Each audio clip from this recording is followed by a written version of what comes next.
us for the lore stream today. Give it up for Iron Fist Alexander. He's ready.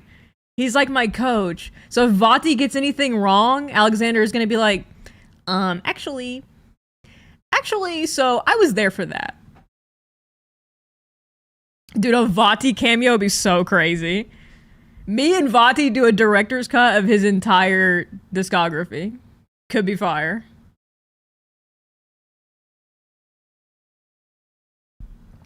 Could be fire. Okay, the schedule for this week, let's also talk about that. Because I have a lot to get done. So we got the lore stream. I need to beat the boss rush mod. And then I want to also do a challenge where I try to beat Dark Souls 1, 2, and 3 in one weekend as fast as I can. As fast as I can. Which I think I should be able to do it in a weekend. I feel like I could beat Dark Souls 1 in one day. Am I crazy? I feel like Dark Souls 2 would be the hardest part, for sure.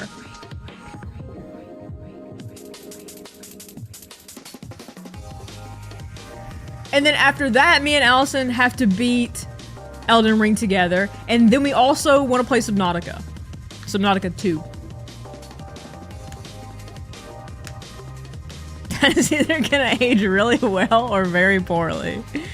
Dude. Well, I got the idea because I was explaining these games to my parents and I was like, they're so hard. You gotta be kind of an awesome gamer like me to beat them. And they're like, so how long would it take one of us to beat it? And we were talking about that. And then they were like, well, how long would it take you to beat it now that you've beaten them? And I'm like, you know what? That's a good point. You know what? That is a good point. So I want to test it out. This weekend. Be there. Yeah, I think the play is to check out a glitchless speedrun and then just kind of jack their shit, if I'm being honest. Just like copy them. Yeah, I got chump checked. I got chump checked by my own parents. Double dog dared, in fact. Primwood, think of the prime. Lord Chevron, think of the prime. We'll see. There's only one way to know. There's only one way to find out.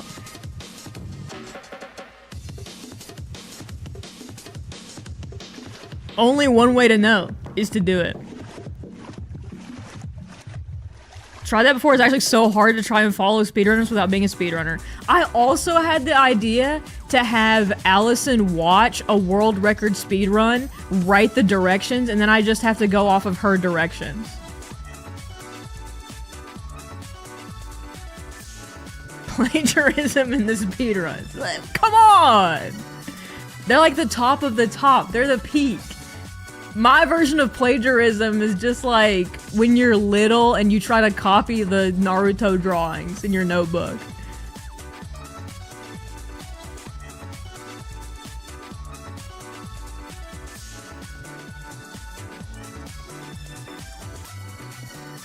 Yeah, I think speedrunning is kind of like all the tech kind of gets handed down generation to generation. And then at that point, it's just like whoever can execute it the best is the GOAT. Computer make Allison understand everything. Ooh, we do need to watch The Heart Stolen Death. I think I have that in my playlist. Let me see. Okay, so in my lore playlist, and this is not necessarily a deep dive quite yet. This is kind of like a summary, basically, to get the gist of Elden Ring. So I have Elden Ring lore, then we're gonna watch the story trailer to then kind of see what we learned and see how our knowledge stacks up and see if things make more sense. Then I have Demigods explained, then I have Shadow of the Erdtree lore, and then I have the Mikola cutscene that was found in the files. What happens if Mikola steals your heart? And I built Elden Ring on a PlayStation 1. I don't know if we'll get to that one.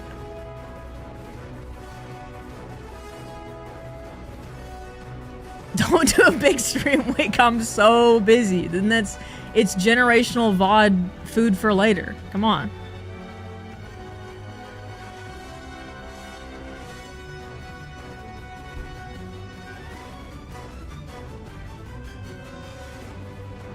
Dude, whiteboards are awesome. Whiteboards are so good. The Tarnished Archaeologist. Also, I looked at Smotown's videos. Tell me why they're 13 hours! Tell me why they're 13 hours! Tell me why I need a weekend to go through it! What's going on with that Tarnished Archaeologist? Tell me why the lore video is 14 hours. Tell me right now. The Secret Rite. Why fingers? Why fingers butthole? America's nemesis. Dude, I love these thumbnails. This is peak thumbnail design, I think. Why fingers? Why fingers indeed?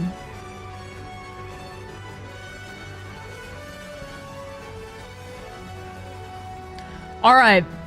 It's time for us to learn why fingers. We have played at this point on this channel hundreds of hours of Elden Ring. We've beaten the main game, beaten the DLC. We've gone back, done a boss rush. We've started seamless co-op. We've done a lot of Elden Ring. But now it's time to finally learn the story of the game that we've played for hundreds of hours. So let's together become Elden Ring lore experts, starting with Elden Ring's lore explained. Here we go. The Elden lore. Everyone always asks, everyone always says try finger butthole. No one's ever saying why finger butthole. Today we're here to learn why. We're here to open our minds and learn why we're fingering the butthole. Alright, here we go. Butthole's ready. Our story doesn't begin in the lands between. It begins in the cosmos, far away, with an outer god called the Greater Will. Isn't that the same as Bloodborne? Isn't the outer god in Bloodborne also the Greater Will? Or the something something? What is the outer gods in Bloodborne? We're doomed. Bloodborne is Elden Ring 2 all alone. All along. No, that's not Greater Andrew. There's some speculation. Okay, so maybe this is connected to Bloodborne. I see.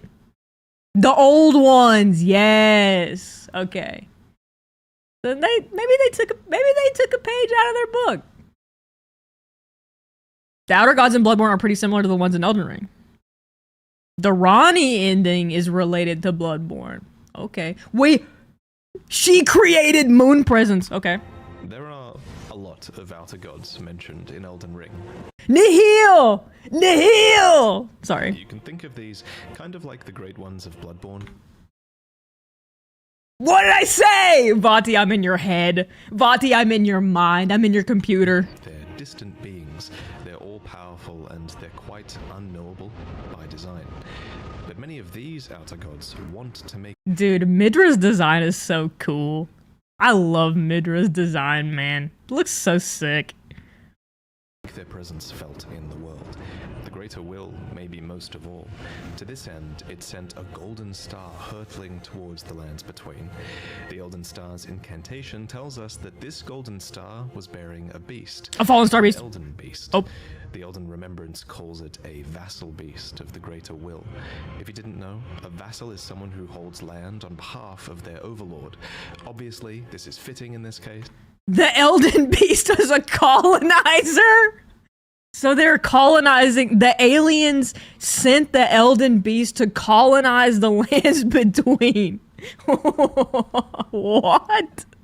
Vati is gently whispering on your end. Hold on. Can I? How do I turn Vati up? Technical timeout.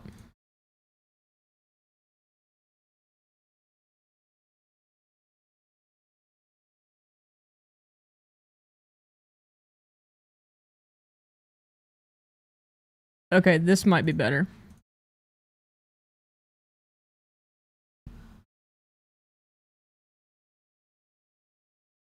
Oh, they were terraforming it as well. Consider the Scarlet Rot. I'm always considering the Scarlet Rot. Because the Elden Beast occupied the lands between on behalf of the Greater Will and was a living incarnation of the concept of order. As such, this beast would later become the Elden Ring. The Elden Ring itself is made up of runes of power, some great, some small, that together represent a sort of logic for the world to follow. So the way I understand the Elden Ring is that the Elden Ring is basically the pantheon of all the gods and demigods. Because if you're a cool demigod, or if you're a cool god, then you have a great rune. And the Elden Ring is the culmination of all the great runes put together. That's what I think. The Elden Ring is like programming code for the world.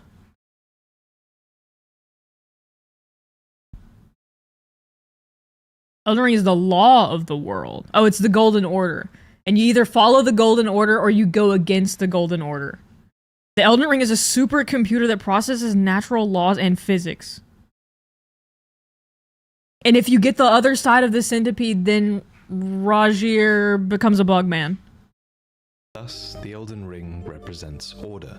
The true nature of this order is a subject of constant debate and research undergone by fundamentalists. But two of the key fundamentals are the laws of causality and regression. You can think of the law of causality as cause and effect, where actions have consequences, and those consequences are new causes that branch out into infinity. These are the relationships between things. So it's like everything, kind of. It is nature. Then there's the law Everything is the Elden Ring. of regression that states that all things eternally yearn to converge and return to their roots. Fittingly, then, the Elden Ring is housed within the Erd Tree, which towers over the lands between. But it's very important to stress that life in the lands between did not begin with the Erd Tree, the Elden Ring, or the Elden Beast. No, the lands between were occupied well before the Greater Will came. There were other beings here. There were other factions here. No, get this guy off the screen. Boo! Sorry. And there was even another great tree here before the Erd Tree. And this is where a huge twist regarding the Erd Tree comes in. Ooh, and the Hullig Tree. I hope he talks about the Hullig Tree.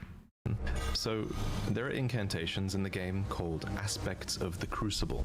According to their descriptions, these are manifestations of the Erd Tree's primal vital energies. And I quote, "They are an aspect of the primordial crucible where all life was once blended together." And the Crucible... So is the Shatter Tree in the past? That's the tree that there was... The Shatter Tree was the tree before. And the Crucible created the Shatter Tree. And the Crucible's effects are stronger in the DLC because everybody has horns. And the Crucible causes horns. If you get near the Crucible, you have horns.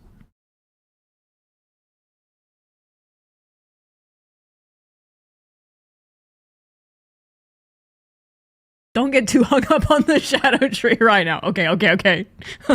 But how could all life be blended together in the Erd Tree if the Erd Tree appeared after life existed? Well, there can only be one answer, right? That the Erd Tree is a parasite. Oh! That existed here before. This ancient tree was called the Great Tree. Great name for it. The Great Tree was almost certainly the location of this primordial crucible, and It must have been a very powerful primordial force for the greater will to have commandeered. It might even be the reason the Lands Between is important to the greater will in the first place. It also explains why spells and enemies related to the Great Tree's crucible would eventually be looked down upon. For example, the Knot Talisman is fashioned from a knotted vestige of the crucible, and it was considered a signifier of the divine in ancient times, but is now increasingly disdained as an impurity as civilization has advanced. Enemies related to the crucible are the Omen, the Misbegotten, and the Crucible Knights, and all three of them would be shunned, enslaved, or imprisoned. Those who speak for the Erd Tree don't want you to know its root.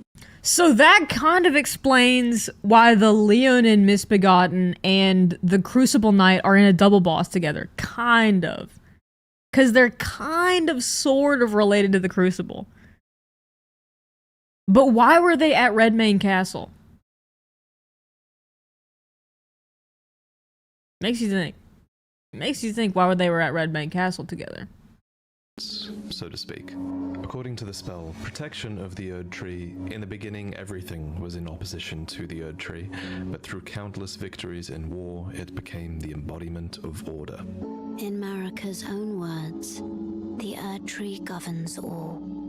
The choice is thine. Become one with the order, or divest thyself of it, to wallow at the fringes, a powerless upstart.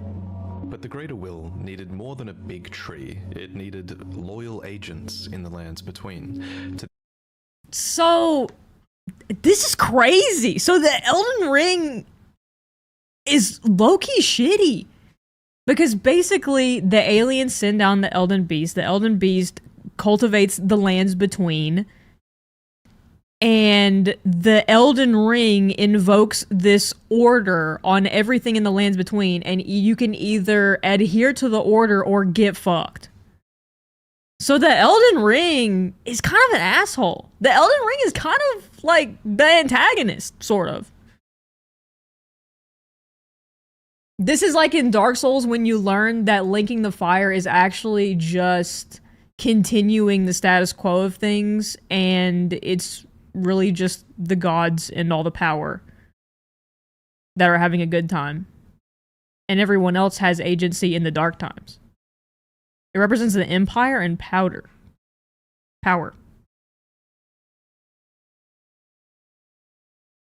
Current powers and the writers of history.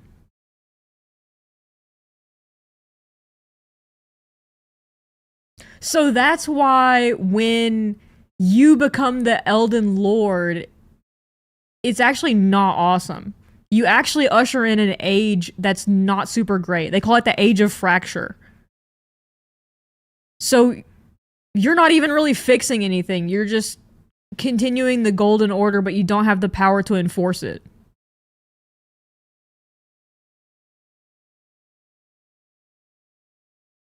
The Elden Ring is actually one of those Costco donuts. You have donuts at your Costco? Age of Bro, why did you do that?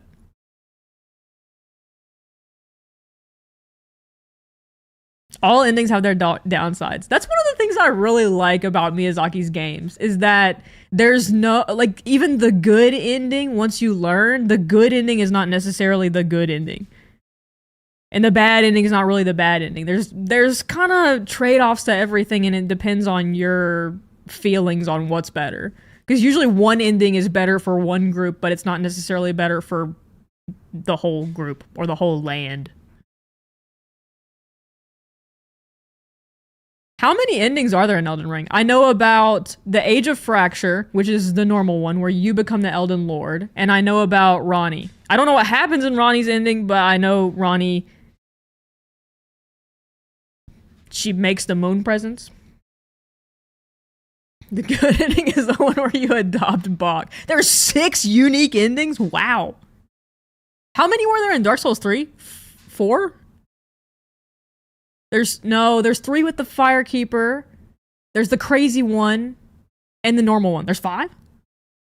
Fracture, Ranni, Frenzy, and 3 other Mending Rune endings.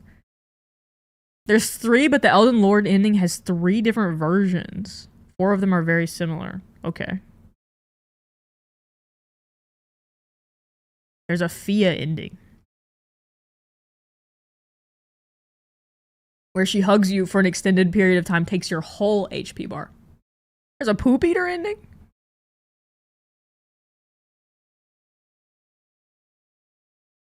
Wait, so what ending are they gonna do in the movie?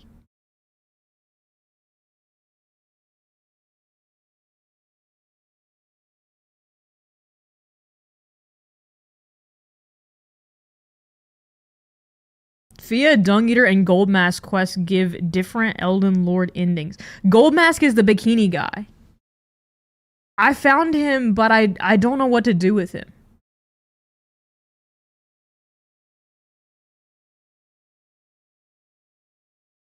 They're not gonna do any of the existing endings we know. Oh. The movie's a prequel. Okay.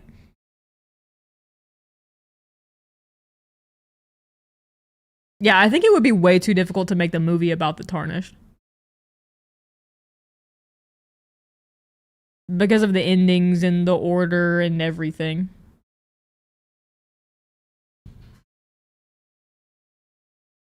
Alright, let's learn about the fingers. At this end, it has the two fingers, who are its envoys. The two fingers heirloom has a weird picture of them, but it reads, of course... Dude, he looks crazy. He looks like a romper.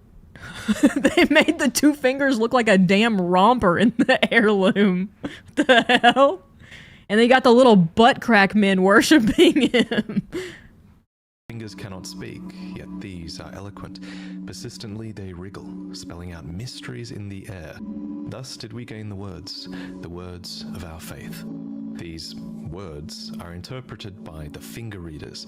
These are the undying old crones that you would have found throughout the lands between. They pass down the wisdom of the two fingers, or at least they used to. Your finger. How do you become an undying old crone? That is a career path I'm looking to get into. Undying old crone. I post up my posture looking like a lowercase r on some highway in the middle of America, and I read the fingers. I read them. Gotta get really into fingers, I think.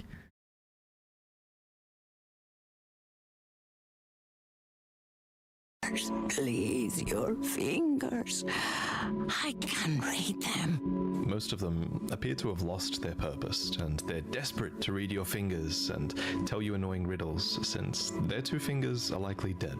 And yes, of course, there are multiple sets of two fingers. You would have found their corpses on the tops of the divine towers. Atop these towers, you loot the fingers in order to activate the true power of a great rune. But why are they dead? You are giving benediction back to your great rune. You're taking a blessing back from the two dead fingers, essentially. This is just one of many blessings that the two fingers can bestow, and my point is kind of that the two fingers clearly have more than just influence. They have real power on some level. The Greater Will needs these powerful envoys and agents because, while it's obviously incredibly powerful, it does seem limited by a few things. First is space. The Greater Will didn't come to the lands between itself. It sent an Elden beast to do its bidding instead. Second is time. There is a moment later in the game where your pair of two fingers go still because they're forced to commune with the Greater Will for guidance. That's so funny. That's so funny. They're like, boss, oh shit, he's burned the tree. What do we do? Guys! He's literally reporting into middle management. Like, what do we do? What do we do? I think he's gonna kill the Elden Beast. We did not prepare for this. They are finished. The fingers will again offer their guidance. But thousands, if not tens of thousands, of moons must first pass. No matter for me. But you, how will you ever manage to wait? So the Greater Will needs a physical manifestation of order. It needs envoys to convey its will, but what it also needs is a god. Introducing Marika the Eternal. I have this utterly enormous mind map of Elden Ring's lore, and there's a reason she's at the center. god! Vati! This is all just America? Vati! Oh my god. Okay, I'm understanding why all the lore videos are either 9 hours, 13 hours, 10 hours. Look at this. Vati, are we okay? Are we good? Also, I noticed in this video, he's citing his sources now. That's cool. That's awesome. This is everything. America is just at the center of it all. And she continues to be the center in the DLC as well. Because that's about her, it's about her homeland and kind of why she did what she did. Center. She's essentially the equivalent of Gwyn from Dark Souls. She's Gwyn! Except, unlike Gwyn, Marika didn't just crawl out of the dark and find power. To an extent, it seems like she earned it. We don't know much about her origins, except that she is of the Newman race, which is actually an origin that you can choose in the character selection screen. Newman come from outside the lands between, and are supposed descendants of denizens of another world. The realm of shadow! Lived, but seldom born. At some point, Marika was chosen as an Empyrean. What is an Empyrean? Well, an Empyrean is a being chosen by the fingers as a candidate for godhood. As an Empyrean, Marika received the aid of a shadow to do her bidding. So what is a shadow? Well, it's a wolf, shadowbound to its Empyrean by the two fingers. Luna Princess Rani is another example of an Empyrean with a shadowbound beast. Blythe! Blythe. These creatures are the Empyrean's very own shadow. They are completely loyal to their needs and, by definition, incapable of treachery. Marika's shadow was a beast called Malakath. Every Empyrean uses their shadow in different ways, but Marika's sole need of her shadow was as a vessel to lock away destined death. So what is destined death? Well, according to Enya, it's the Rune of Death. The Rune of Death goes by two names. The other is Destined Death. We mentioned earlier that the Elden Ring is made up of runes, and at some point, maybe when she was chosen as a god, Marika plucked the Rune of Death from the Elden Ring. She gave the Rune of Death to Malakath, her totally loyal shadow, who bore a black blade imbued with this rune. And honestly, if you're gonna give someone something to protect, it's this dude. This guy is crazy. Absolutely insane, this guy.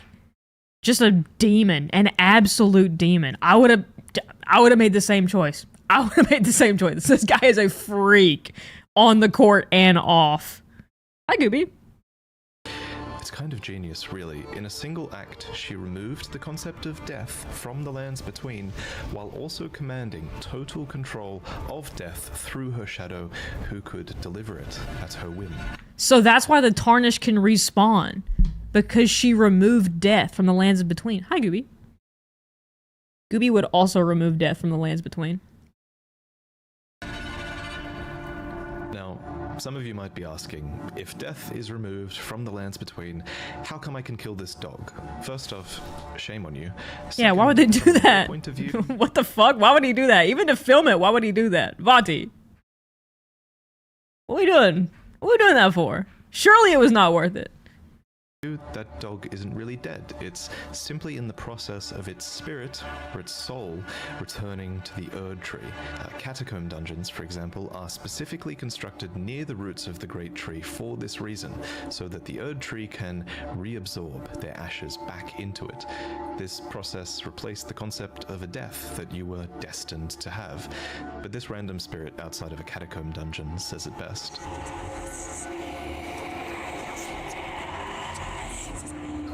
But, oh, okay, so that's what the Dung Eater wants to remove. He wants to remove you going back to the tree. He wants to defile everyone so that they actually die and that they don't go back to the tree. Lion King style. When we die, we become the grass, and the antelope eat the grass, and then we eat the antelope. Dung Eater's tearing the whole system down. Yeah. Wait, is he gonna explain piss free? Hi, Gooby.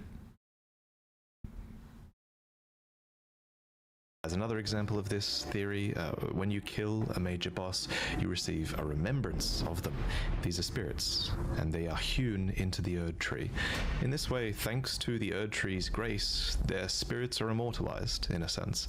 So we're fighting their spirits, and then earning their spirits. And then when we use the runes, they go back to the Erd Tree. But what if I turn them into an axe?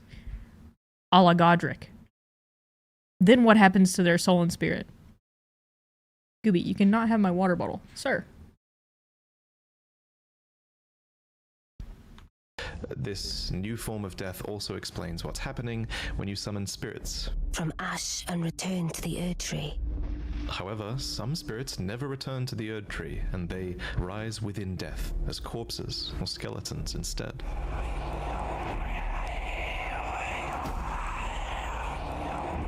To live within This death was is the new sickening. order, and it's important to stress that it was in this moment, when the rune of death was removed, when destined death was taken, this is when order became the golden order. So no true death now exists in the lands between, and it's all just a recycling system. Everyone's souls are just being recycled either into spirits that you can summon in battle or otherwise. That's kind of cool.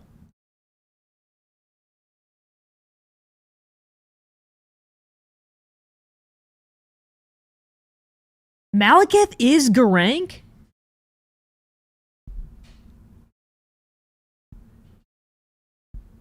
Miyazaki does love cycles, including the minstrel. The forbidden shadow plucked from the Golden Order upon its creation.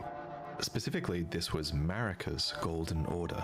So not only did she become a god and a vessel for the Elden Ring, she became renowned as Marika the Eternal for her removal of destined death. It was a huge part of her character and her reign as well. However, Marika had more than just death to conquer. So she is a lot like Gwyn. Gwyn's whole thing was that he just wanted to remove darkness, but Marika's whole thing is that she just wanted to get rid of death. Gooby, you gotta stop biting the audio interface. Gooby, the Focusrite has been through enough. We spilled Coke Zero on it. Now you're biting it? Come on. Had wars to fight, as the world was occupied by many forces that could threaten her Placidusax! Placidusax mentioned. golden order. There was war with the Storm Lord, who likely ruled over Stormvale, and there was a war with the Giants, who were masters of a flame that could burn the Erd Tree. And the Fire Giant was the last remaining giant. There was war with the Ancient Dragons, who Dude, so many wars. They had so much beef. America was just left and right, taking them all out. incidentally had stones that could twist time and thus slay a god. And finally, The stones that twist time. Gooby, please. Not the audio interface. there was It's on site with Marika. It really is on site.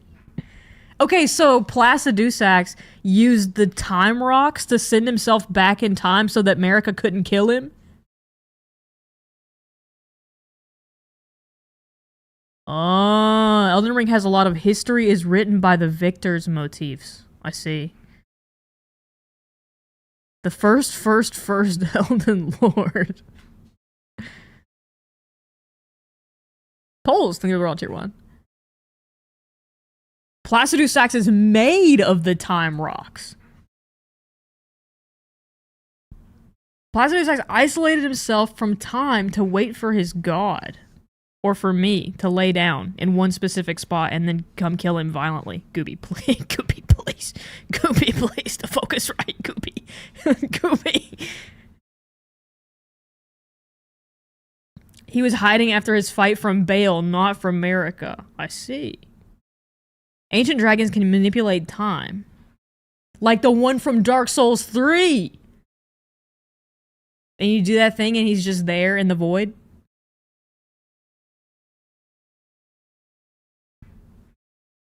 war brewing with the carrion royalty who had previously obeyed laws which contravened the Golden Order. Thus, sort of similar to how the Greater Will needed an Empyrean to enforce its will, Marika Farum Azula has a totally different Elden Ring depiction, comes from a different time, different order, different rules for existence. And isn't in Farum Azula, they don't have stakes of Marika because Marika wasn't there yet? And that's why you can't just respawn at Malekith's door? It is a larger Elden Ring. From the first tree, perhaps.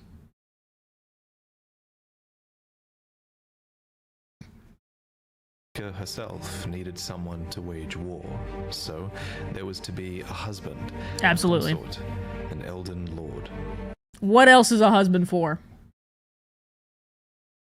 The man chosen was Horalu, a ferocious warrior who became known as the Lord of the Battlefield. His crown was warranted with strength, and while it was for this strength that Marika married him, he was also required to take a vow to conduct himself as a lord, to suppress the ceaseless lust for battle that raged within. And that's why he had Sarosh. So Sarosh kept his godly war god aura at bay by being Sarosh, and that's why he kills him and goes to second phase, because he lets his dog out, his inner dog. Horalu took the beast regent Sarosh upon his back.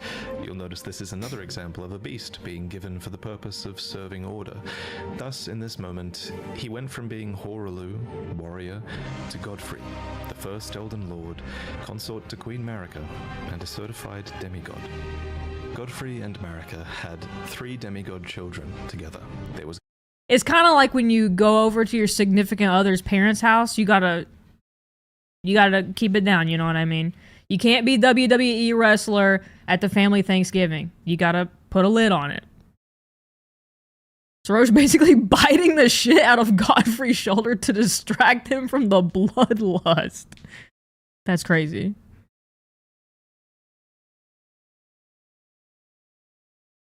That's insane. Dude, imagine you're at the Grand Lord dinner and this guy next to you is like all dressed up, but he does have a lion biting him in the shoulder so that he doesn't like kill everybody there and suplex them. Godwyn the Golden, who you saw being killed in the opening trailer, and there were also the reviled Omen twins, Morgoth, who guards the Erd Tree, and Mohg, who became Lord of Blood. You might think that Godric was another demigod child, but he actually wasn't. Instead, he was probably descended from Godwyn. Anyway, we'll talk about the demigods more. He kind of looks like Godwyn.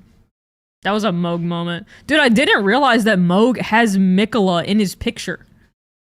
He's got him right there. He's like kidnapping him or something. You might think that Godric was another demigod child, but he actually wasn't. Instead, he was probably descended from Godwyn.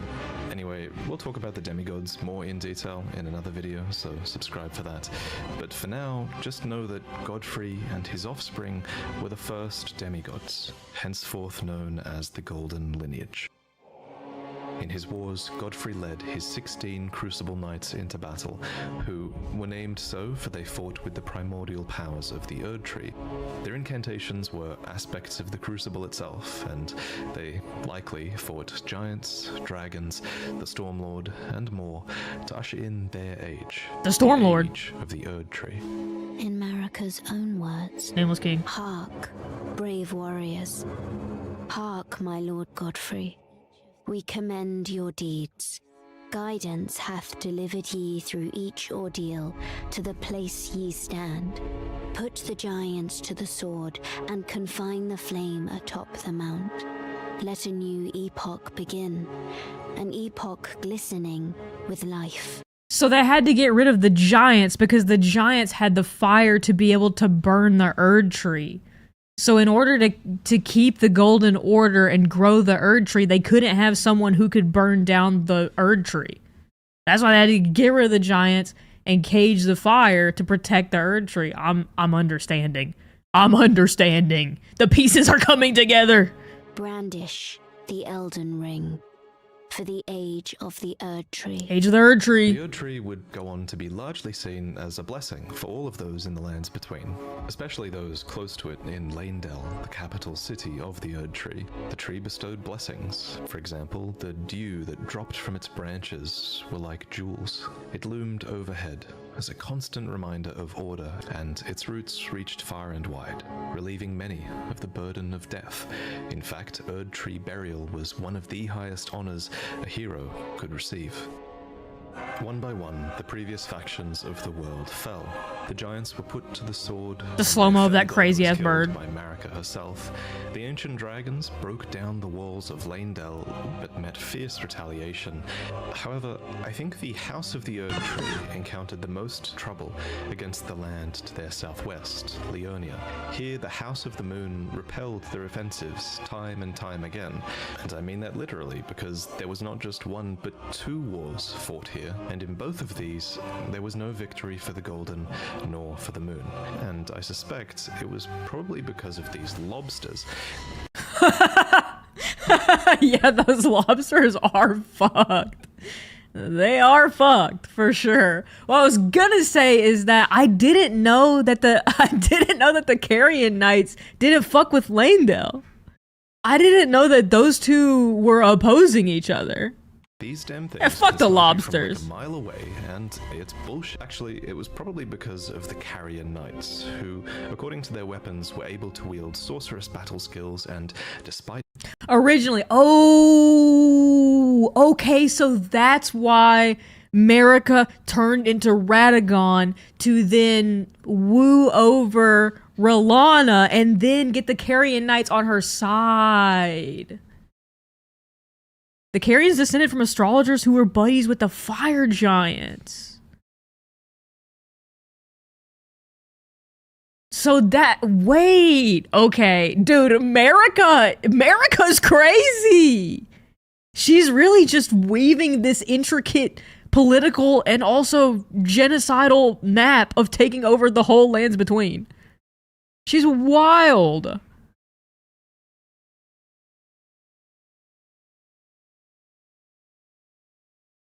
She said, if you're gonna do multiple wars with my guys and you're just really gonna be a pain in my ass, I'll just freaking turn into a guy and marry you myself.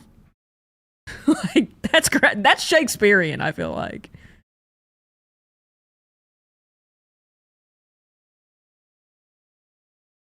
Carrion's never sided with Marika, but she did love bombing Ghost R'Nala.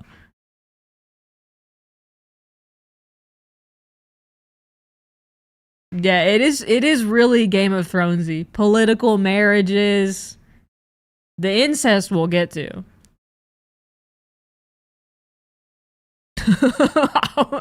Dude. Don't fight a war with me! I'll freaking marry your ass! Don't fight my country! I'm gonna marry you! I'm gonna marry you! numbering fewer than Might be a little gay! 20, this power made them a match for even the champions of gold in battle. These enchanted knights were anointed by the Lunar Queen, a young astrologer who went on to establish the House of Caria as royalty in this land. With her bewitching lunar magic... This guy just getting fucked up for the B-roll. This guy just getting absolutely shit on for the B-roll. Look at this. The stagger goes crazy. He's getting absolutely messed the fuck up for the B-roll. He doesn't even know.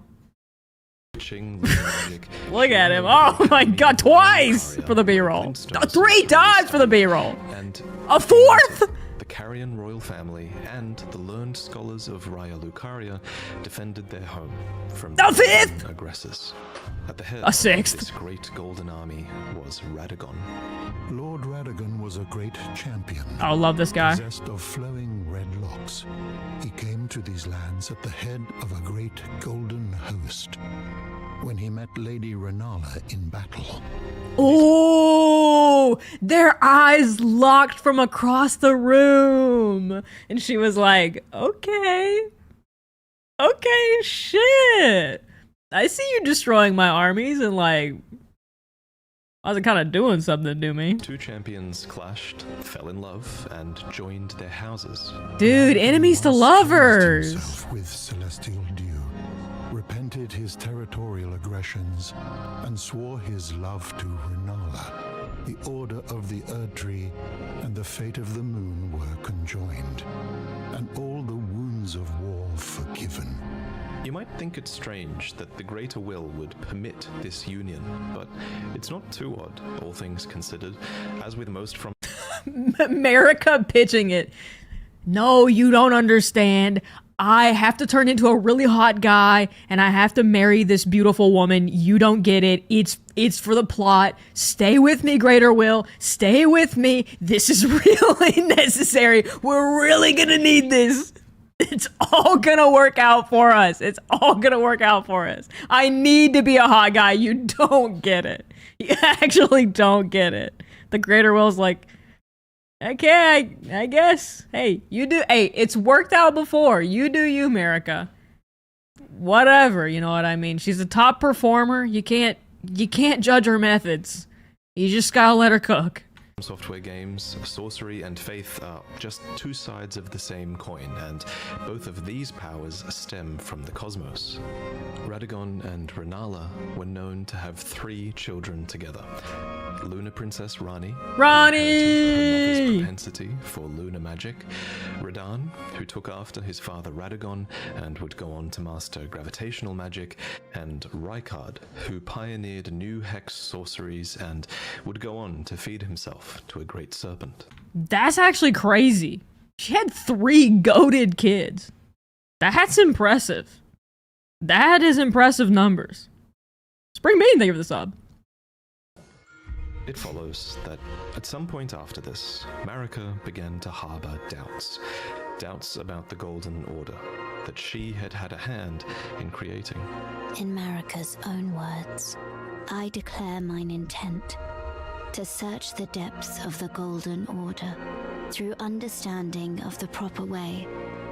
Our faith, our grace is increased.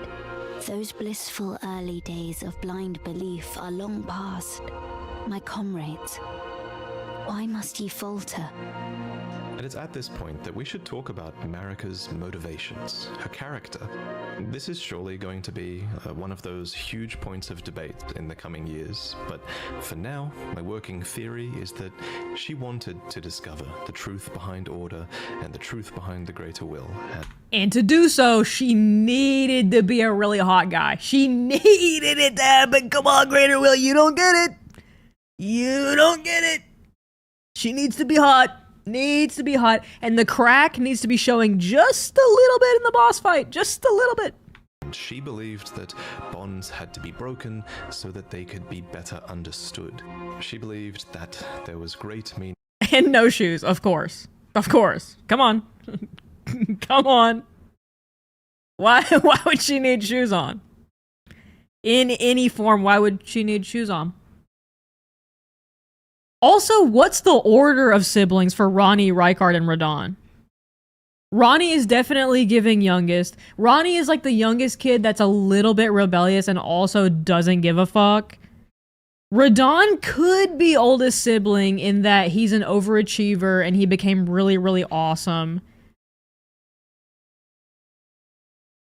And I guess Rykard is like the middle child who's crazy. But I could also see Rykard as the eldest too.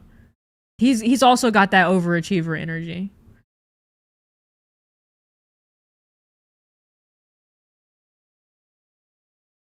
I think Rani is definitely the youngest though. Rykard is the eldest. Rykard in his face on the snake just kind of seems old. That's the vibe that I get. Feeding yourself to a big snake is middle child energy. That's fair. Yeah, Rani is a youngest child for sure. For sure. To be found in hardship. Queen Marika has high hopes for us, that we continue to struggle unto eternity. For Lord Godfrey, his struggle ended at the end of his campaigns. According to his armor, he led the war against the giants, faced the Storm Lord alone, and then there came a moment when his last worthy enemy fell. Who is the It was Storm then, Lord? as the story is told, that the hue of Lord Godfrey's eyes faded. In truth, he was robbed of his grace. Then Marika sent him away. My lord, Fire shot, by the way, Vati. and thy warriors, I divest each of thee of thy grace. With thine eyes dimmed, ye will be driven from the lands between. Ye will wage war in a land afar, where ye will live and die. This became known as the Long March of the Tarnished, as Godfrey and his tarnished descendants walked away from the lands between. But Queen Marika absolutely had a plan here that... So all of Godfrey's descendants are tarnished. So does that mean that Godric is a tarnished? They sent the tarnished overseas, and one ship stayed behind, and that's the Anchor. Whoa. What is the name of the Anchor? It's the something Anchor, isn't it?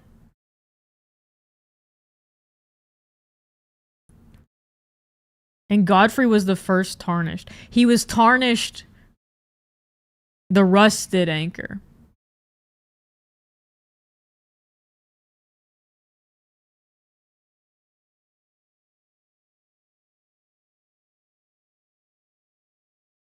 Godric's apparently a descendant of Marika, but we don't know in what capacity. That would have been kind of cool, though, if, like, tarnished on tarnished, like, fighting each other. That would be kind of sick. His kids with Marika aren't tarnished. So Godfrey is kind of like Zeus. He was having lots of kiddos.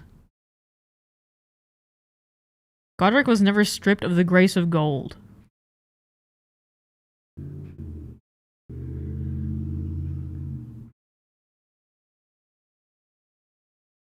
Came across from the sea and sent back. Some people think that Godric being able to graft is an ability he gets from Marika since she's a shaman and the shamans could meld their bodies with other stuff.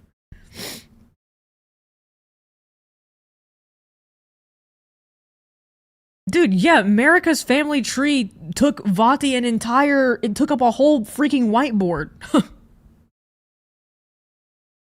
When he got divorced, he had a lot of girlfriends. He listened to when he was on that boat heading overseas, he was listening to a lot of divorced dad rock. Oh, the tarnished include his followers. Okay, so it's not just his direct descendants. It's also like his army and stuff.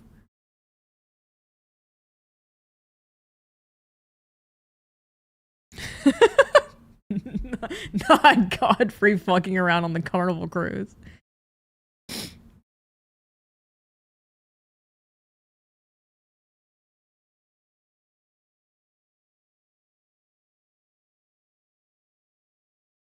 Lord Godfrey and his descendants would one day return stronger, having struggled And they did. outside of grace. Then, after thy death, I will give back what I once claimed. Return to the lands between, wage war, and brandish the Elden Ring. Grow strong in the face of death. Warriors of my lord, Lord Godfrey. Soon after, she found a new husband. Either that or a new husband was found for her. When Godfrey, first Elden Lord, was hounded from the lands between, Radagon left Rennala to return to the Erdtree capital, becoming Queen Marika's second husband and king consort. But we know the taking truth. The title of second Elden Lord. But it was her all Mystery along. endures to this day as to why Lord Radagon would cast Lady Rennala aside, and moreover, why a mere champion would be chosen for the seat of Elden Lord. Whatever the case, as a part of this union, Radagon's prior 3 children with Renala became demigod stepchildren, granted grace thanks to their new family tree. Renala was broken by this, and so was her country, Leonia. The Queen's set reads, when Renala, head of both the Academy of Raya Lucaria and the Carian royal family, lost her husband Radagon, her heart went along with him. And then those at the Academy realized that Renala was no champion after all. In the wake of Radagon's betrayal and Renala's poor judgment, Leonia struggled with civil war, with the Academy of Raya Lucaria on one side and the Carian royals on the other. And it's here, during the age of the Erd Tree, that Lunar Princess Rani, daughter of Renala and Radagon, stole a fragment of the Rune of Death. It happened during the golden age of the Erd Tree. Dude, Renala might have it the worst out of everyone. Renala she got done so dirty. Marika turns into Radagon, marries Renala, it's awesome. But then her kingdom loses all ability and now they're just stuck in civil wars. And then Tarnish comes along, tries to beat the shit out of her and her weird babies, and then Ronnie's gotta defend her. Long before the shattering of the Elden Ring, someone stole a fragment of the Rune of Death from Malekith, the Black Blade. Ronnie stole a fragment of the Rune of Death? As mentioned previously, Malekith was Marika's shadow, and he had sealed destined death in a black blade. Then a fragment, only a fragment, of this Rune of Death was stolen. How? And once this happened, Malekith went a step further in protecting destined death. He bound the blade within his own flesh, such that none might rob death ever I understand. again. It was too late, however. This fragment of the Rune of Death was... That explains his cutscene. Okay, he's whipping out destined death to then shit all over you. But also, it's kind of fucked up. Ronnie canonically made this shit harder for me. She just made my life way harder because she got away with a little grand larceny. Used immediately that night to kill a demigod, Marika's own son, Godwyn the Golden. That was the first recorded death of a demigod in all history, Ooh. and it became the catalyst. Soon, the Elden Ring was smashed, and thus sprang forth the war known as the Shattering. Now, there is a lot of really credible evidence that Marika was behind this plot to have a fragment of the Rune of Death stolen. There's also a ton of evidence that Marika is behind the entirety of your tarnished quest, but we'll talk about that in another video. Marika double and triple dog reversed it? Marika sealing away destined death also means Malekith is the only one who can deliver true death onto an enemy. That's cool. That's crazy. So maybe, and this is not for sure, maybe Marika orchestrated that whole plot for Ronnie to steal part of it and kill a demigod. And then also orchestrated the Tarnished to follow the graces.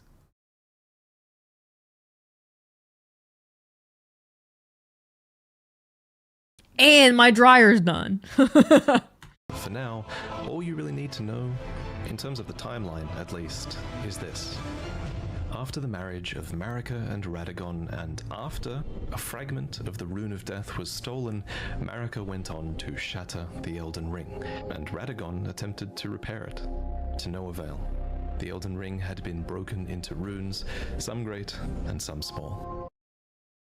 So are Radagon and Marika kind of separate people? I really thought that they were entirely the same person, but she could like, boom, be Radagon, boom, be Marika. But it seems like maybe Radagon was her first experiment in kind of cloning herself.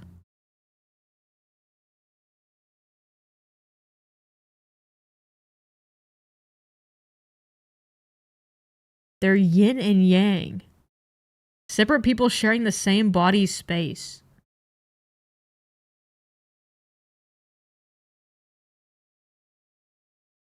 Oh, Batman versus Bruce Wayne. Oh, more like Jekyll and Hyde, though. They don't know what the other is doing, or they do know what the other is doing. Surely they would know what the other is doing because America created him to marry Renala. There's a certain statue of Radagon in Landell. If you do a certain incantation, it turns into America statue. Wait, that's cool. 2 minds in 1 body. A trait of Empyreans. America is the dominant mind and Radagon is the lesser. So kind of like the Hulk. Like, the Hulk and Bruce Banner are kind of the same, but when Bruce Banner goes into the Hulk, he kind of goes in the backpack a little bit. Like, he's not fully in control, but he kind of knows what's going on.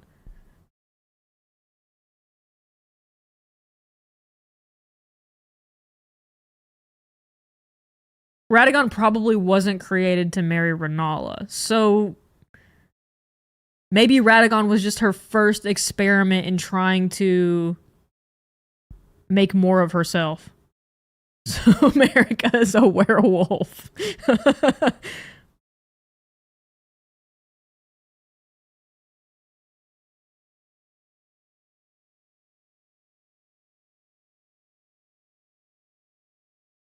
This is a part of the lore that people are very unclear on, and there are many interpretations. Radagon could be sort of a Soros thing to America. Radagon is just some hot guy. Like Mikola and Saint Trina, they have separate bodies. She might have had to discard parts of her humanity to become a god, and that became Radagon, like Mikola and Saint Trina. So is Saint Trina just the collection of all Mikola's body parts that he discards throughout the Shadow Realm? Erica used Godfrey to defeat the giants and cast them aside when she was able to claim the Fell God's power.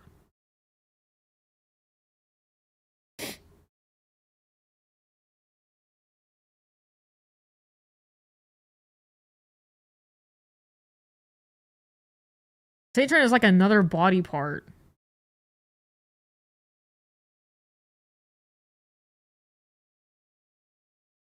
Yeah, I don't think Radagon had a prior independent existence from Marika. I think Marika created him or is him.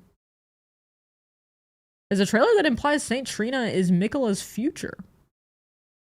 Oh, that's how she knows what will become of him and why she warns you basically about him.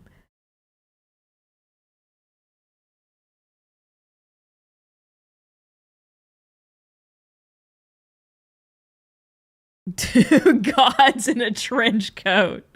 Marika was trying to get in to see the scary movie, and they're like, no, no, no, no, no. She transforms into Radagon, and they're like, oh, go ahead, sir. Yes.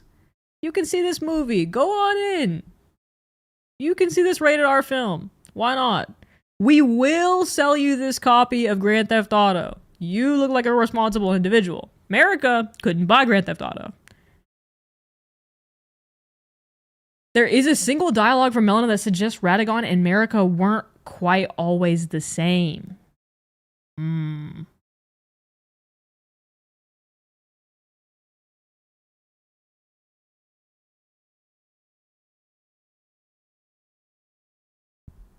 Oh, maybe it's like a side effect of being an Empyrean. Kind of like Mikola.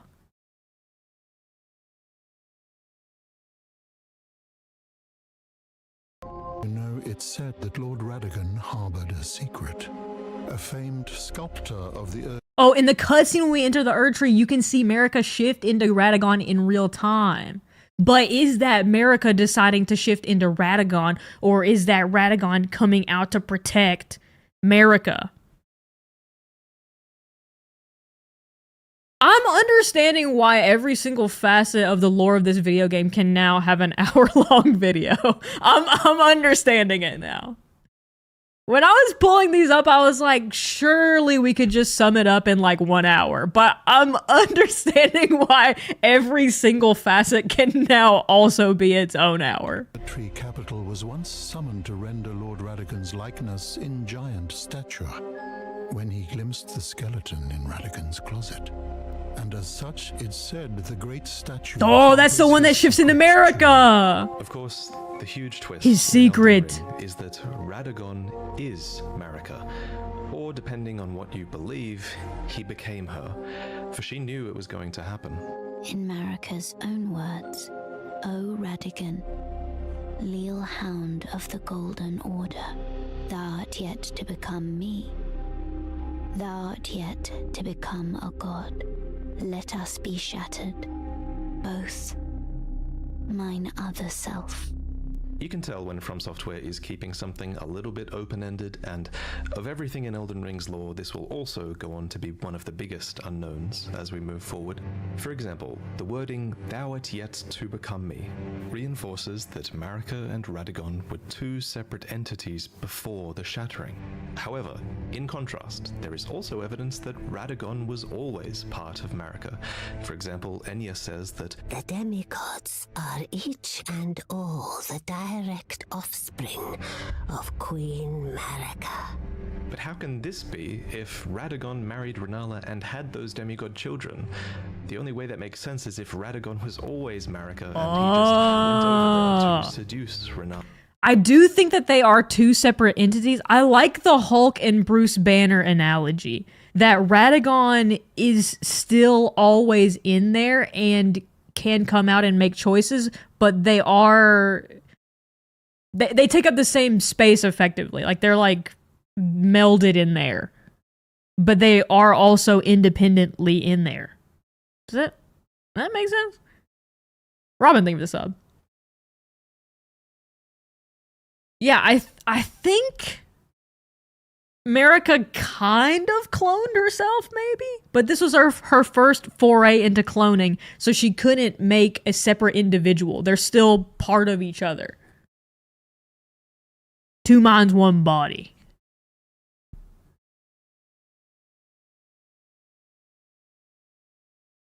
But then she learned how to make them separate.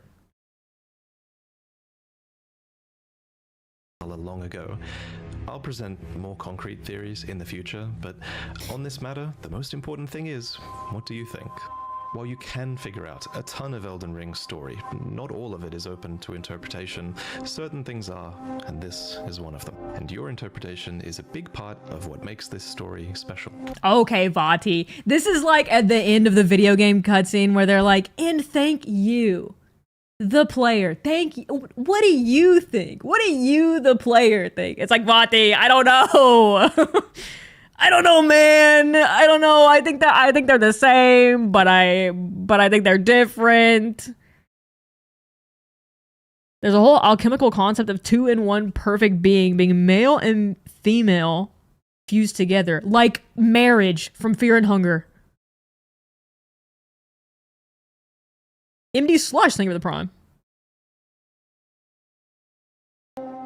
At any rate, the union of Radagon and Marika seems to be a union of two fundamental opposing laws of the Golden Order. We mentioned these laws earlier, actually. There's the law of causality, and Marika is an agent of cause and effect. And there's the law of regression, as Radagon is a character who aspires to be complete and regress together. So I have a theory that forcing these two beings that represent these concepts together would have corrected Marika's deviance. But even so, she was imprisoned in the Erd Tree for the crime of the Shattering. Marika's trespass demanded a heavy sentence. But even in shackles, she remains a god and the vision's vessel. The conjoined Radagon and Marika even had two demigod children of their own, Mikola and Millennia. These two children were born afflicted. Mikola was cursed with eternal childhood, and Millennia harbored a horrific rot within. Even so, these two children were both chosen as Empyreans. They were immensely sacred beings, and eligible to inherit godhood from the greater will. Eligible to, but they didn't. They never did. Maybe. Okay, so wait, why did Marika do the shattering? Why did she shatter it? Because she shatters it, and then Radagon tries to fix it back because they're forever punished to be in the center of the Erd Tree, holding the Golden Order together. Why did she shatter it?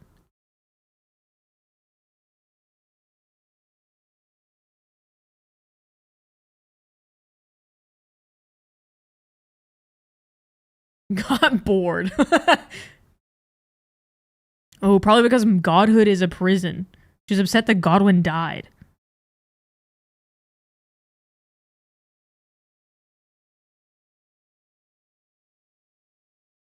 Soon after Godwin was killed. But didn't she kind of orchestrate that? Maybe. Maybe. Hypothetically. Maybe. Maybe. She was just over it. You ever, like, do all this shit to orchestrate and become a god, and then you're just like, ah, oh my god. It's too much! We gotta shatter the Erd Tree about this. She messed up the natural order, and the world was stagnating.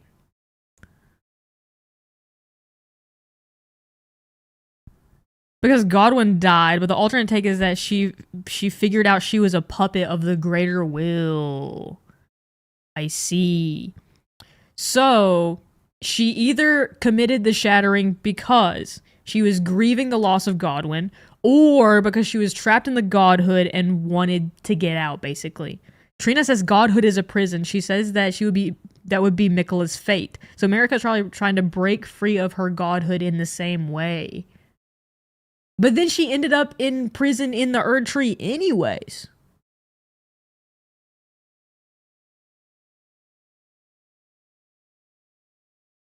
Girls just want to have free will, I'm saying. I'm saying. Okay, so...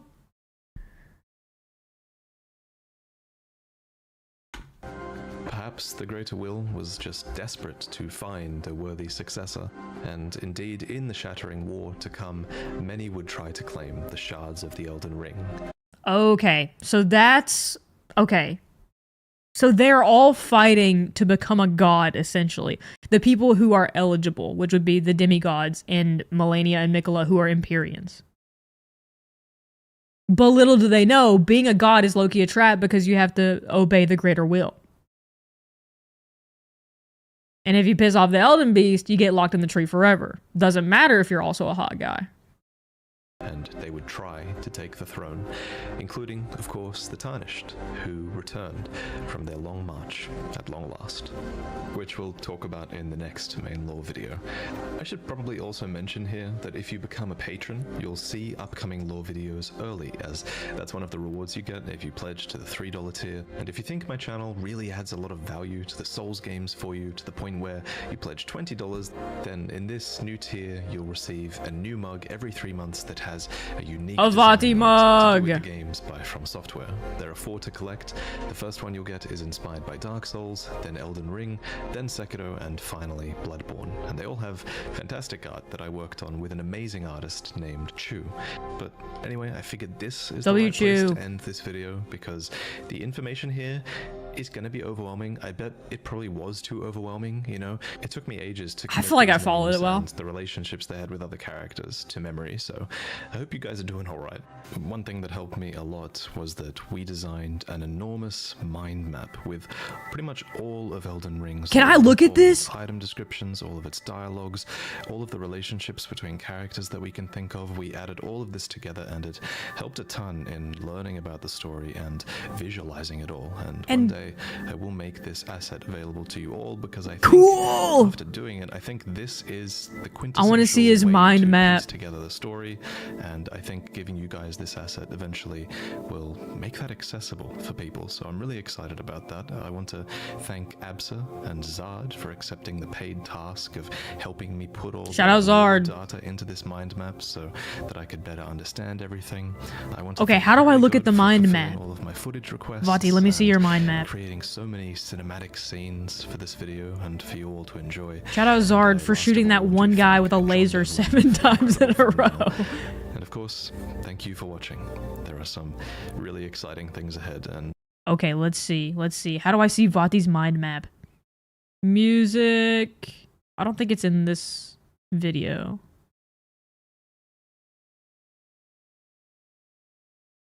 No, I don't think it's in this video. You can buy his merch though. Shout out. Okay, now let's watch the story trailer real fast after we've learned everything. Peggy 16.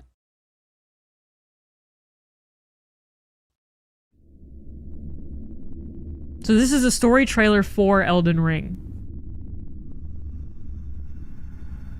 It happened an age ago.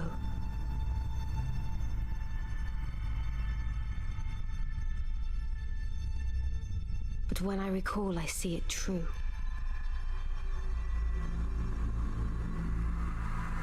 I love that Ronnie's the On a night of narrator. wintry fog.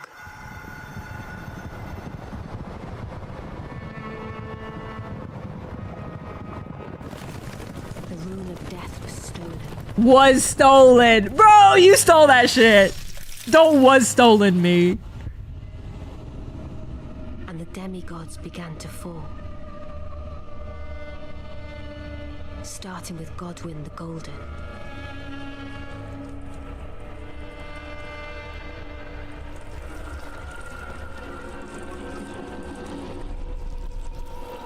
So why is he doing that? Was driven to the brink. He's just oozing dead? Yeah, Ronnie acting like she didn't do it. Ronnie being like, oh, it was stolen and a demigod died. How did that happen? Who could have done this? That's crazy.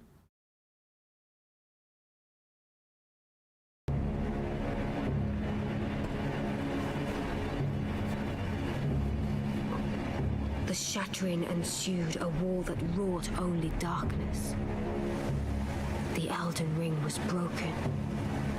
But by whom? That is such a fire. That is so sick.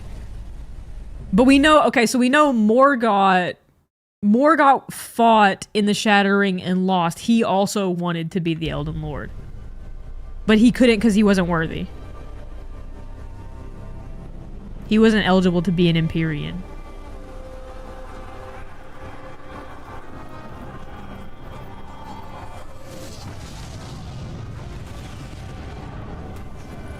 What could the demigods ever hope to win by warring?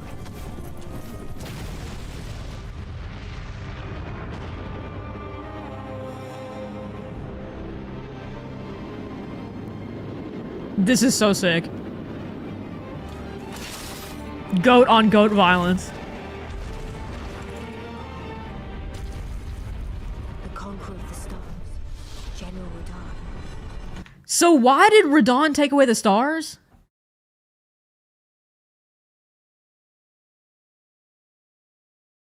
Peak moment back in the day, dude. When Alexander saw this shit, God, that's crazy. Because he wanted to protect Celia from a fallen star. He was protecting the people of Celia from Estelle. Supposedly to save Celia. So a fallen star had Estelle in it, but he was trying to keep Estelle from getting to the lands between. To save the lands between from the Voidborn. The stars control the fate of the Carian royalty.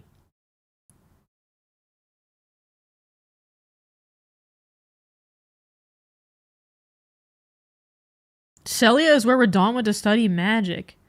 That's how he knows the gravity magic. He studied at Celia and he got gravity magic. I see. So he wanted to protect them, so he took away the stars. How did he take away the stars, by the way? Protecting the town from a meteor. So he learned gravity magic there. Dude, yeah, imagine trying to check your horoscope and Radahn has just removed all the stars. Are we supposed to know if Mercury's in retrograde? We don't know anymore. He was holding them in place with gravity magic! He froze them in the sky with gravity. He's just holding that shit? Oh my god. Oh my god. Me when it's silent and I'm holding in a giant fart. That's probably what he felt like all the time. He just felt like he was holding in the world's biggest fart his whole life. because he was literally holding the freaking stars. That is so sick. Why is Radon just awesome? Radon is that guy.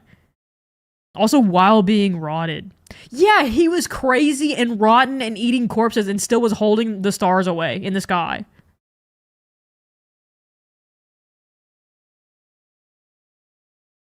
DLC implies that he didn't want to be his brother's consort as a potential fate, so he said, fuck it, I'm gonna hold the stars. You know what? That's fair. Leonard, the horse. Yeah, he was nice to his horse friend.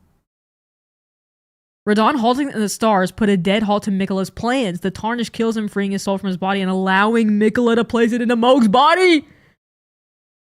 And that's why he knows Mohg shit. I too believe Melania did nothing wrong. Mostly because she's beautiful. Radon is a required boss to enter the DLC because he has to be dead for his spirit to come back as promised consort Radon to marry his brother and be in Mohg's body.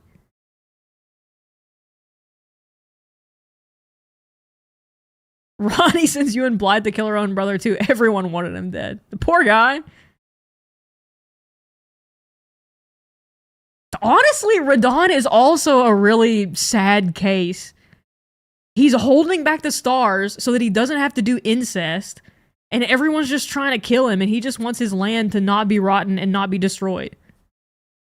He's like, I don't want them to blow up my college, and I don't want to do incest with my brother. And they were like, let's kill him. Kill this guy! Beat him to death with hammers.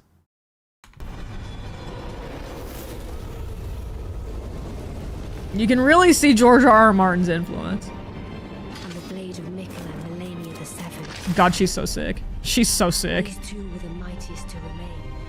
The amount of money I would pay on pay-per-view to see Melania and Radon duke it out. Yeah. He said, I don't want to do gay incest, and the entire world took that personally.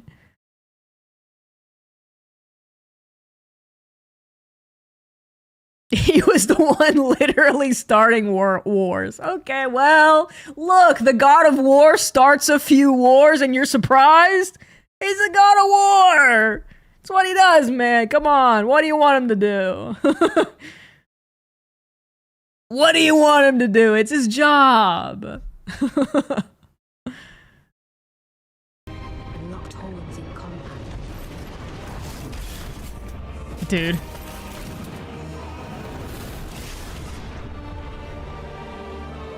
This shit is so sick.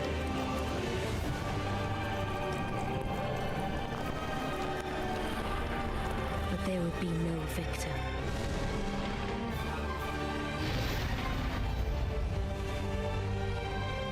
That's crazy. That's crazy. He's like, I thought he thought that he got her and she put a bomb on his back.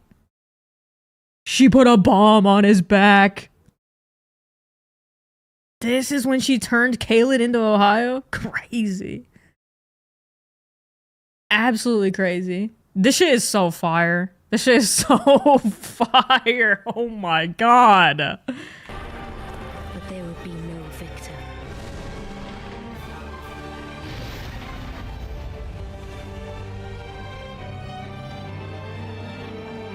And so we inhabit a fractured world, awaiting the arrival of the Elden Horde.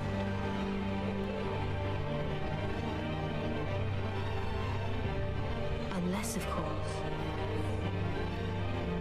thou shouldst take the crown.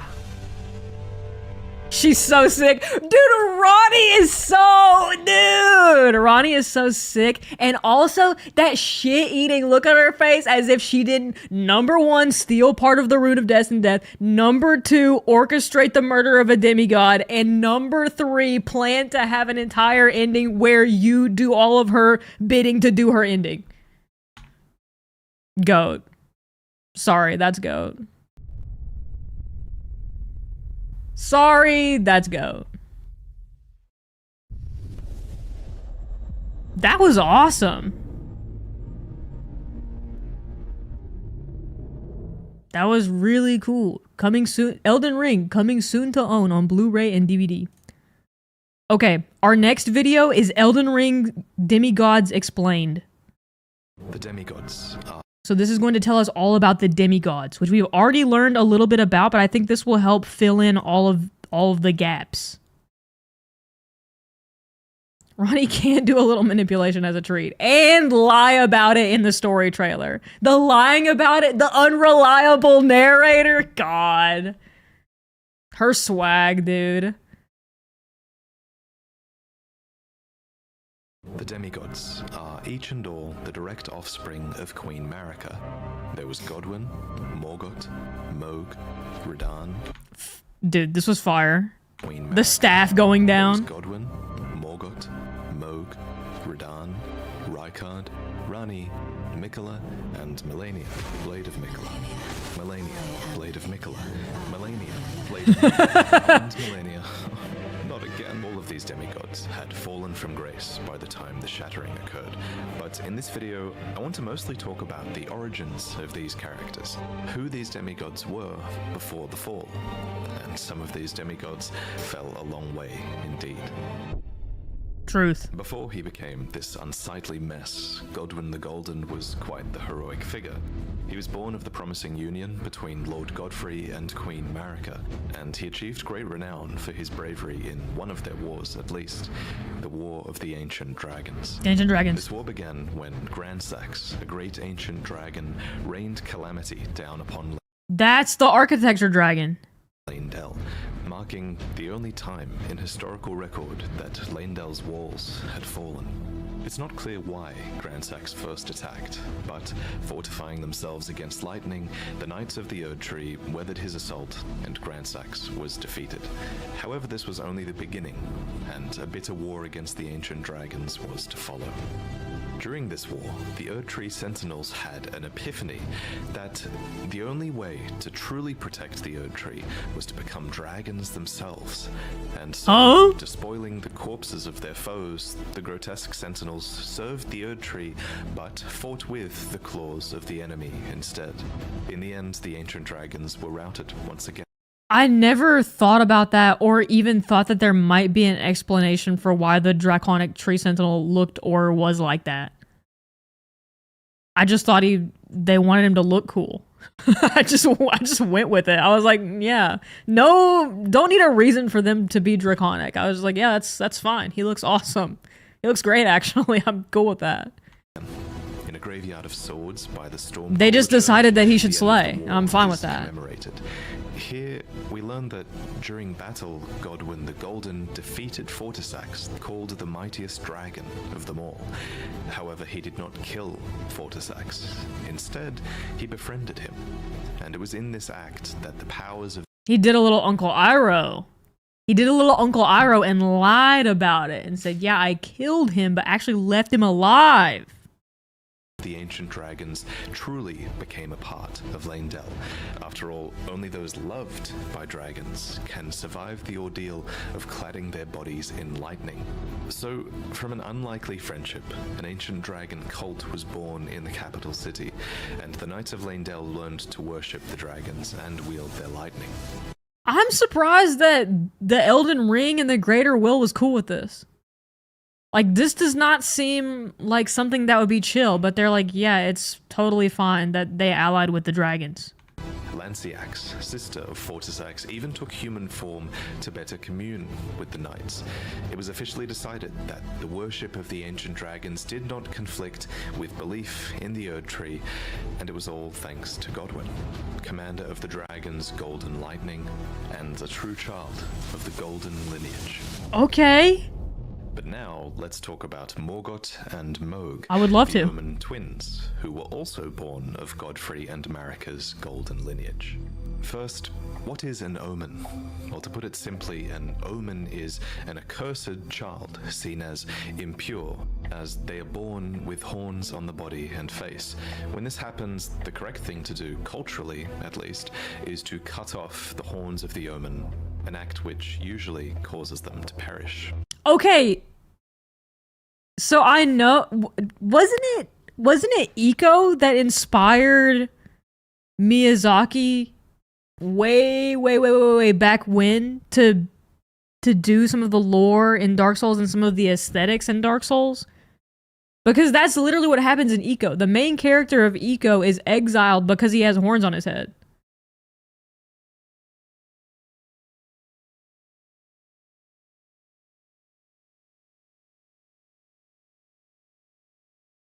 Omen body parts, horns, tails, and wings are also Crucible Knight abilities.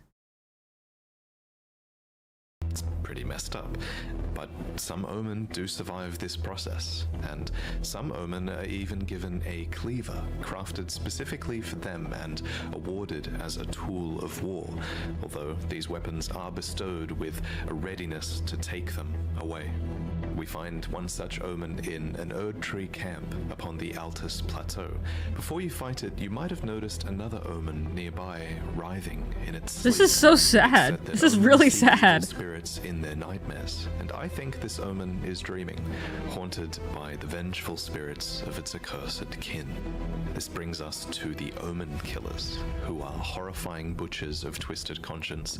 They wear these horned masks that make a mockery of the Omen's nightmares, and these butchers hunt the Omen and... Okay, this is really sad. The first Omen killer was named Rollo, a famous perfumer who had to imbibe a physic to rid himself of emotion so that he could better perform his task. We now know that the Omen are tortured by the spirits of the horn scent. Oh. Dude, the Omen... Okay. Alright. I know everyone else also has a sad backstory, but this is also really sad that they're cutting their horns off to better fit in because they're freaking outcast because of their horns. That's not chill. That's fucked up. And they have nightmares about it? That's fucked up. Remember, it seems many Omen have their horns excised when they're very young. No. That's definitely disturbing enough to warrant an emotion-killing physic in my book. However, if the Omen is born of royalty, then their horns are not cut off, but the Omen is kept underground, unbeknownst to anyone, and they keep them underground? That's so fucked up. Yeah, when they're born, we freaking cut their horns off all over their bodies and we shove them in the Lanedale sewers. What the fuck? Dude. George R.R. Martin. This is probably Miyazaki. George R.R. Martin was probably like, and then there was some guys with horns. And maybe they did a little bit of incest. And then Miyazaki was like, and then the society cut their horns off and shoved them into a basement forever. And if you're born an Omen, you're gonna die one. And you're gonna have nightmares about it. And your feet are out. They had bare feet. There you go. For eternity. By way of example, you would have seen all kinds of Omen confined to the sewers beneath Lanedale. But why are Omen considered to be accursed in the first place? Yeah. Some of them are clearly intelligent, so what's inherently wrong with being Bow born with horns and great strength? Well, it's in search of the Elden Ring. This curse might only really exist in the context of the Golden Order. After all, those afflicted with Omen horns are not able to return to the Erd Tree for rebirth and are said to be born outside of its grace. That's why Morgoth was unfit, is because he was an Omen and he was born outside of grace. But why does the Golden Order disavow the Omen, then? Well, it's hard to say for sure, but my working theory is that it's to do with the Crucible. According to this ancient incantation, horns were once an aspect of the Erd Tree's primordial crucible, where all life was once blended together. And with the exception of a couple of Crucible Knights in and around Lanedale, we know that the Golden Order has started to distance itself from most things that touch upon the Crucible. While things like horns, knots, feathers, and scales once grew on the human body and were considered signifiers of the divine, now they are disdained as impurities as civilization has advanced. We learn this from the knot, scale, and feather talismans, all of which are guarded by Omen omen, or dropped by omen killers, no less. Unfortunately for the Order of the Erd Tree, these once divine impurities seem to crop up in some births, whether they like it or not. Almost like it's a genetic trait, as if it touches upon the crucible at the root of the Erd Tree. And so you have to ask, is it really a curse to be born as a graceless omen? Well, as with most curses in these games, I think that depends on your perspective. In any case, Mohg and Morgoth were omen royalty, and thus they were born into a wretched mire far below the earth, horns and all. Here, they were kept under the strictest confinement. Each of them were bound with charmed shackles that were The covered in shackles. roots or thorns and bathed in golden magic. I had never considered why no other boss had the shackles, but I'm understanding now. Because the omens, they were oppressing the omens. Seems very few people were supposed to know that they even existed. Morgoth, for his part, renounced and despised his accursed omen blood. Because he But wanted to his brother ascend. Mohg embraced it. Deep underground, Mohg stood before an outer god, a being called the Formless Mother, who craves wounds, a being capable of bestowing power upon accursed blood. In this moment, Mohg's accursed blood erupted with fire, and he became besotted with the defilement that he was born into. Here, deep below the earth, he would go on to build a dynasty of blood in reverence of a mother, something it seems he never truly had. As for Morgoth, he was born into the same accursed fate as his twin brother, but despite not being blessed with grace, he loved the Erd Tree all the same, and even took it upon himself to crawl out of the sewers and become the Erd Tree's protector when the Erd Tree needed him most. This is really, really cool. This is really cool. This is a very, like, classic kind of anime feeling story of two brothers. One who went against their born nature and was like, I don't care that I'm an omen. I'm going to try to be an Elden Lord. I'm going to try to fight for the Erd Tree. And then Mohg being like, I accept that I'm an outcast and I'm going to try to find power my own way and do it my way instead of the current regime's way. Morgoth hates himself because he's been taught to buy into the Golden Order. Yeah, Mohg also has that shit on. He really does. He really does have that shit on.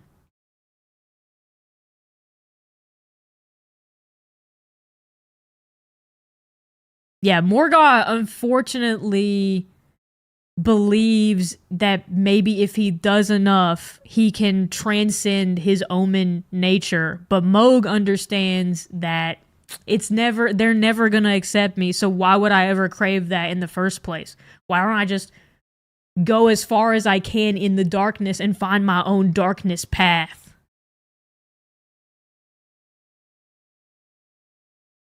The Greater Will only rewards Morgoth when he dies protecting the tree. Dude. That's really cool, though. That makes Morgoth stepping in there really, really cool. And not just like randomly, oh, it's Margit again.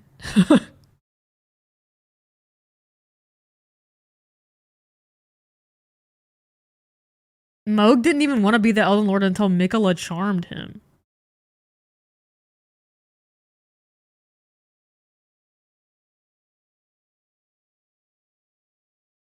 Mohg is caught in the power and the influence of anyone willing to give him affection.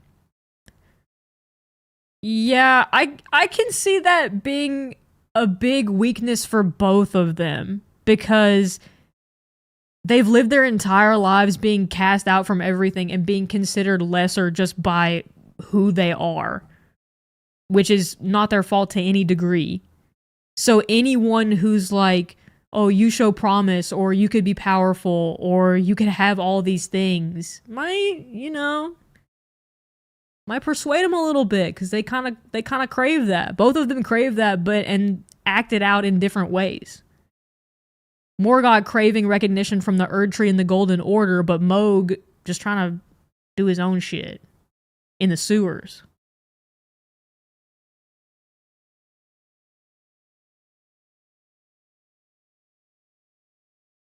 Yeah, they're both really horrible, though, probably.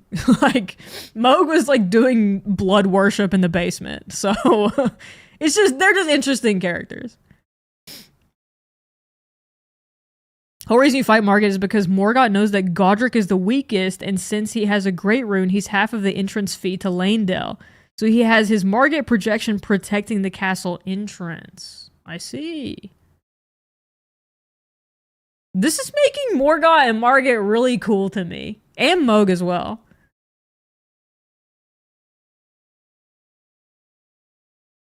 Mikola charmed him and used it to enter the Shadow Realm and as a vessel for Radahn. Yeah, that is kind of fricked up. But also, Mikola and Melania are just built different. They're freaks. They are absolute freaks when it comes down to it. So, like, Mikola taking advantage of Moog's, you know, for lack of a better term, just wanting to be accepted to any degree. Like, come on. Mikola and freaking Melania are just dogs. They're different. They don't even care. Melania killed Radahn just because he didn't want to do incest and was holding the stars and holding in a fart.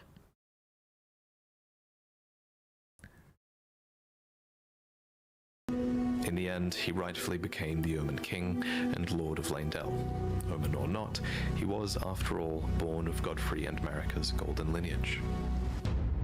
Of course, the marriage between Godfrey and Marika would be ended. So did the Greater Will just make him the king at the end because he was willing to protect the Erd Tree?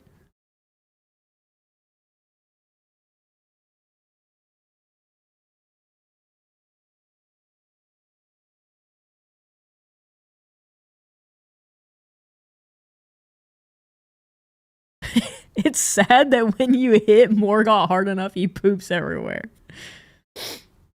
No, he's not sanctioned by the Greater Will.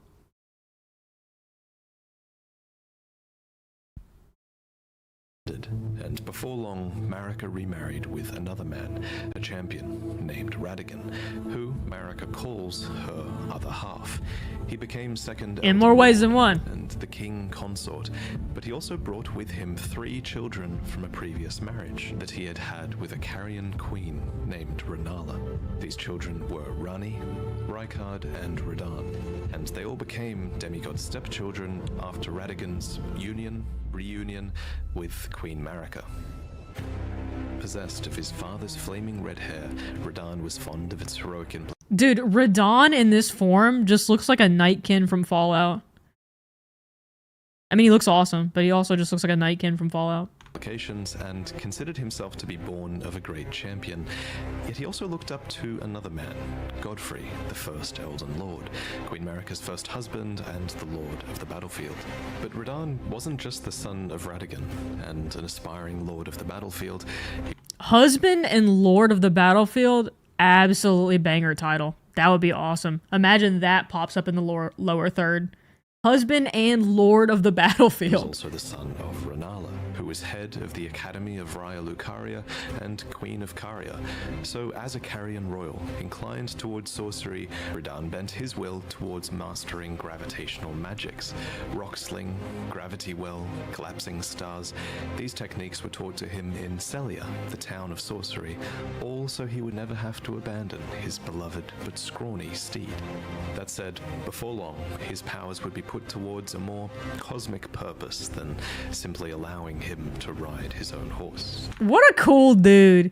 He's like, yeah, I'm gonna dabble in a little gravity magic just so I can ride my horse some more. And then he learns to hold the stars in the sky. What a guy! Radahn was taught gravitational magic by an alabaster lord. Oh, the Onyx Lords. Skin of stone, who was said to have risen to life when a meteor struck long ago. And when his lessons were complete, Radahn uttered these chilling words.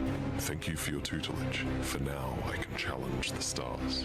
And of course, he did conquer the stars, and the very constellations would be halted by his strength. But of course, you kind of have to ask, why?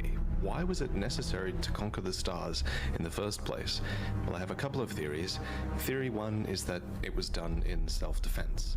After all, according to the sword gravestone, Radahn was protecting Celia. Yep, protecting Celia. Gravitational magic has destructive power, and many gravitational beasts are proof of that destructive power.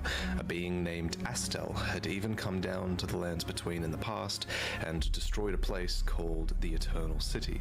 What's more, Sellians are descendants of the Eternal, positioned right above the Eternal City underground, so there is an argument to be made for Radahn purely defending Sellia for some reason here. But it's possible for Radahn to have fought in this conflict and to have made the first move as well. So this is theory 2, that Radahn conquered the stars as a preventative measure in service to the greater will. According to a set of astrologer items, the night sky cradles fate. There's even a banished sect of people called the Nox, who live deep below the earth in eternal anticipation of the coming age of stars and their Lord of Night.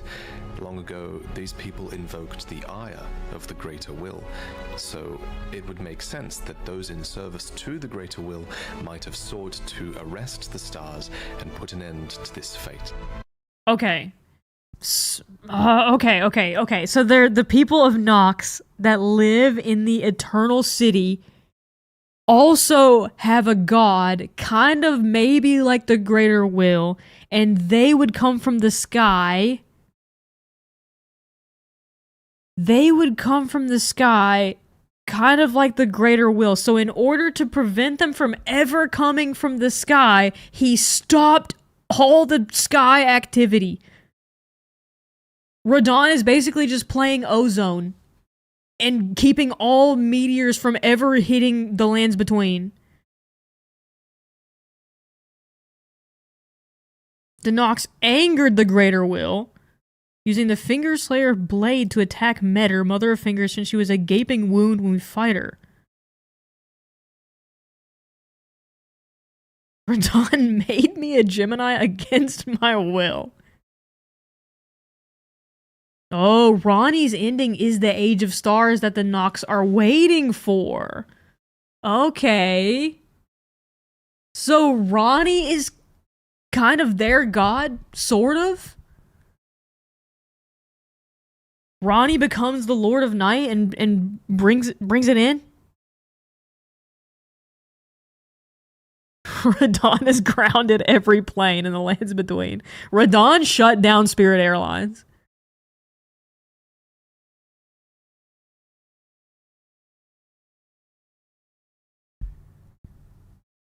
You become the Lord of the Night. Okay, so me and Ronnie are co-Lords of the Night. Ronnie hates all gods and wants them to leave us alone.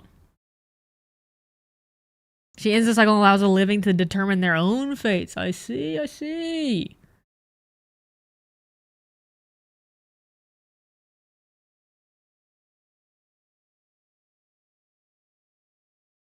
Okay, so in the Age of Stars ending, Ronnie's ending, she basically ascends to godhood like Marika. And we know this because she makes us her consort. And you need a consort to ascend to godhood, as we know.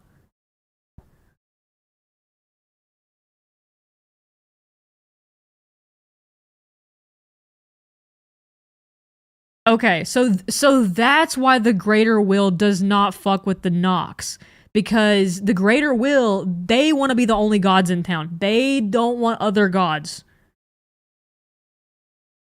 And holding all the stars in the sky prevents that, which is why Ronnie wants us to defeat Radahn to free up the air defense strategy that the Greater Will have so that she can potentially ascend to godhood. Greater Will is just one of the outer gods, and Ronnie wants to free the world from the influence of all the outer gods by becoming a god.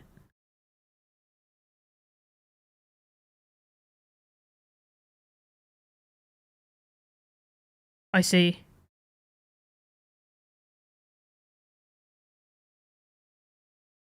Yeah, Radahn is just surface-to-air missiles. What's more, Radahn was just a huge fanboy of Godfrey. Okay, fair. He seems to have more loyalty to the Erd Tree than to the moon. Finally, the telescope item description says that the fate once writ in the night skies had been fettered by the Golden Order. So surely this is referencing Radahn's actions, and it levels the blame at the Golden Order. But putting Radahn's motivations aside, it's a fact that the stars were held back, and that this had great consequences for many, especially for the rest of his Carian royal family. Let me explain. The fate of the Carian royal family is guided by the stars, as is the fate of Lady Rani, first heir in the Carian royal line. But General Radahn is the conqueror of the stars, who stood up to the swirling constellations, halting their movement in a smashing victory. I love EG. And so, if General Radahn were defeated, the stars would once again resume their movement. Yeah. As would Lady Rani's destiny. Yeah. Lunar Princess Rani was the daughter of Radagon and Renala, and sister to Radahn. Interestingly, if you look at her true body atop the Divine Tower, it looks like she might have also inherited the red hair of Radagon. Cool detail. But unlike her brother, Radahn, she quite clearly took after her mother more, who was Renala, head of the Carian royal family. The House of Caria has this storied history, one that seems to go way back to the astrologers. In the Carian Manor, we find one of their treasures, the Sword of Night and Flame. It reads, "Astrologers who preceded the sorcerers established themselves in mountaintops that nearly touched the sky and considered the fire giants their neighbors." Renala herself was an astrologer, always chasing the stars in her youth. So Raya Lucaria and the Carian royals kind of fucked with the fire giants. They're chill with the fire giants. Then she met the full moon, and in time, the astrologer became a queen, establishing the House of Caria as royalty. Caria appears to have a matriarchal hierarchy, with multiple princesses and Carian knights that serve as their retainers. Now, however, there is only one princess, Rani, daughter of Renala. And at the time of her birth, she would have been set to inherit quite a lot of power indeed, for the Carian royal family was at its height, and her mother was not only queen, she was also head of the Academy of Raya Lucaria, having bewitched them with the enchanting power of the full moon. Leading the young Rani by the hand, Renala guided her daughter to a meeting with a moon of her own. What Rani beheld was cold, dark, and veiled in occult mystery. So they're meeting with the moon gods. They're meeting with the moon gods and becoming queens. Also, Rani summons a giant in the second phase of Renala's boss fight. She also summons Bloodhound Knight and a dragon. So are they also chill with the dragons? And what's the deal with the Bloodhound Knights? Why are they in jail? Other than that, they're freaks. And wolves. Which wolves howl at the moon. The moon. The Bloodhound Knights were tax evaders?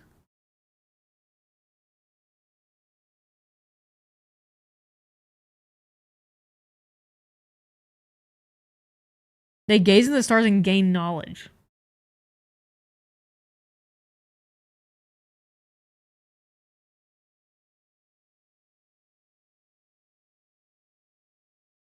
Oh, the Bloodhound Knights are also wolf guys? They're half wolf? They're bound mercenaries for the Carians. Renala's summons reflect Rani's vassals. Adola the Dragon, Iji the Giant, Bloodhound Knight Darrowil, and Wolves for Blythe. Oh. The Bloodhound Knights dedicated themselves to only one master. Selen quest. Okay, so this is related to Selen's quest. I like Selen. She's pretty. Great feat. I think they aren't wolves, but rather take the same metaphorical role as America's shadow beast. Okay, I see. a dark moon, a sort of twin to Renala's own full A moon. twin You moon? can see both of these hanging in the sky if you stargaze from the heights of the R'hllana's twin moons? Another who guided Rani was a character called the Snowy Crone, who the young Rani encountered deep in the woods. When you look at Rani, it's actually the likeness of this snow witch that you're seeing, as the doll that now houses Rani's soul was modeled after her. Probably Yeah, what was that about? Why did she go into the doll? What was that about?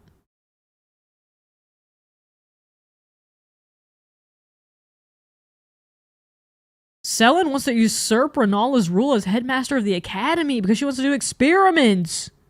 T.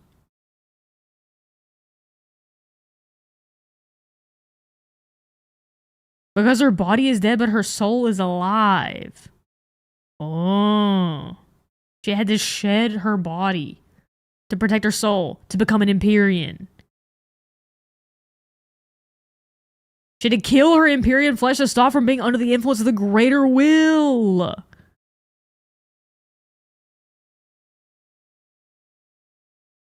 Oh, she was getting too influenced by the greater will, so she had to cut that shit out. She had to go rogue. Rani is really just going rogue. That's her whole personality. She goes rogue and just she's off on her own shit. She's in her own world for real. as a sign of respect.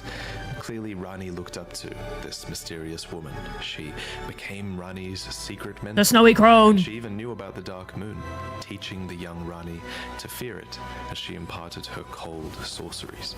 So, what do these moons represent? Moon. That's just a theory, but I think the moons kind of act as guides. The lost black moon of Noxtella, for example, was the guide of countless stars. What's more, Rani and Renala were heavily influenced by their moons. The twin moons. Renala's moon bewitched the academy that she became the head of, and Rani's dark moon, for its part, also imparts wisdom and Whoa. leads a voyage in the Age of Stars ending. They could even be outer. But if you also think about it in terms of the cycle of the moon, Rani having a dark moon is like the phase of the moon that's the new moon. So it's like the beginning of a new cycle, and Renala's is the full moon, which is like it then begins waning after that. So Renala's moon wanes, and then Rani's moon is gonna wax, like her power in her era.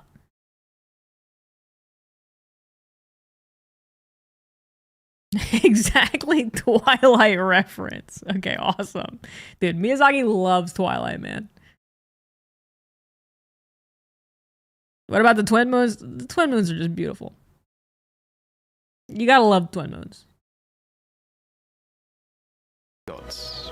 And yet, for all of this guidance, Caria and Leonia as a whole have experienced steep decline.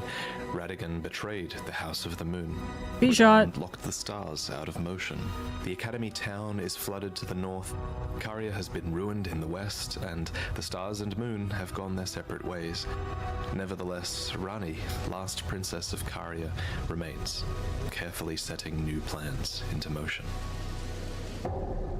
Sibling to Rani and Radahn was a man named Rykard, who was lord of the Volcano Manor. There is evidence that Rykard was friendly with his siblings. He conspired with his sister Rani later on, and there's even a portrait of Radahn hung in the Volcano Manor, as well as a portrait of Rykard himself before the fall. Definitely gotta make sure that in your palace and in your mansion that your picture is bigger than your sibling's picture. Gotta make sure of that. Also, casual sibling conspiring. Gotta love that. That's classic. That's classic. Item descriptions mark Rykard as stern, ambitious, heroic, and blasphemous. He was definitely the His older sibling for blasphemy sure. was opposing the Erd Tree, which actually drew many knights to his banner, for Rykard believed in taking by force, just as the gods did, and clearly many believed that he would usher in a new age. The armor set of the Gelmir Knights reveals to us what were once very loyal soldiers. The crest of red feathers are there to symbolize Rykard's pedigree as Lord Radagon. Kind of looks like Landau's armor set The though. emblem upon their chest piece represents a lord who had lofty ambitions. However, as Rykard delved into the ancient secrets of Mount Gelmir, he came across the immortal Great Serpent, an ancient deity. He loved this aligned freak. with Rykard's ambitions. And so, Rykard fed himself to the Awesome. Great Serpent so that he might devour, Classic. grow, and live eternally. Alas, this was too much for his knights, and they believed that their master's heroic ambitions had degenerated into mere greed. Dude, imagine you're in Rykard's army and you're like, yeah, I fucked with him. About time he let that snake swallow him up.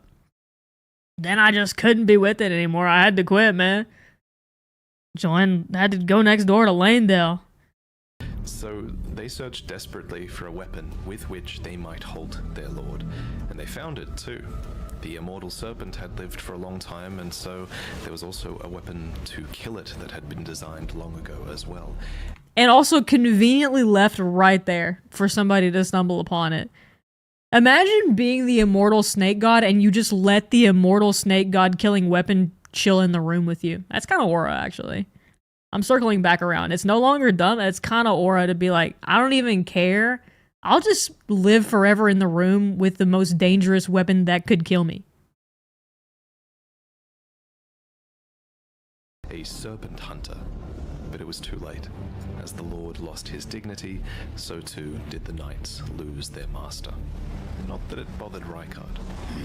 Now we can devour God together.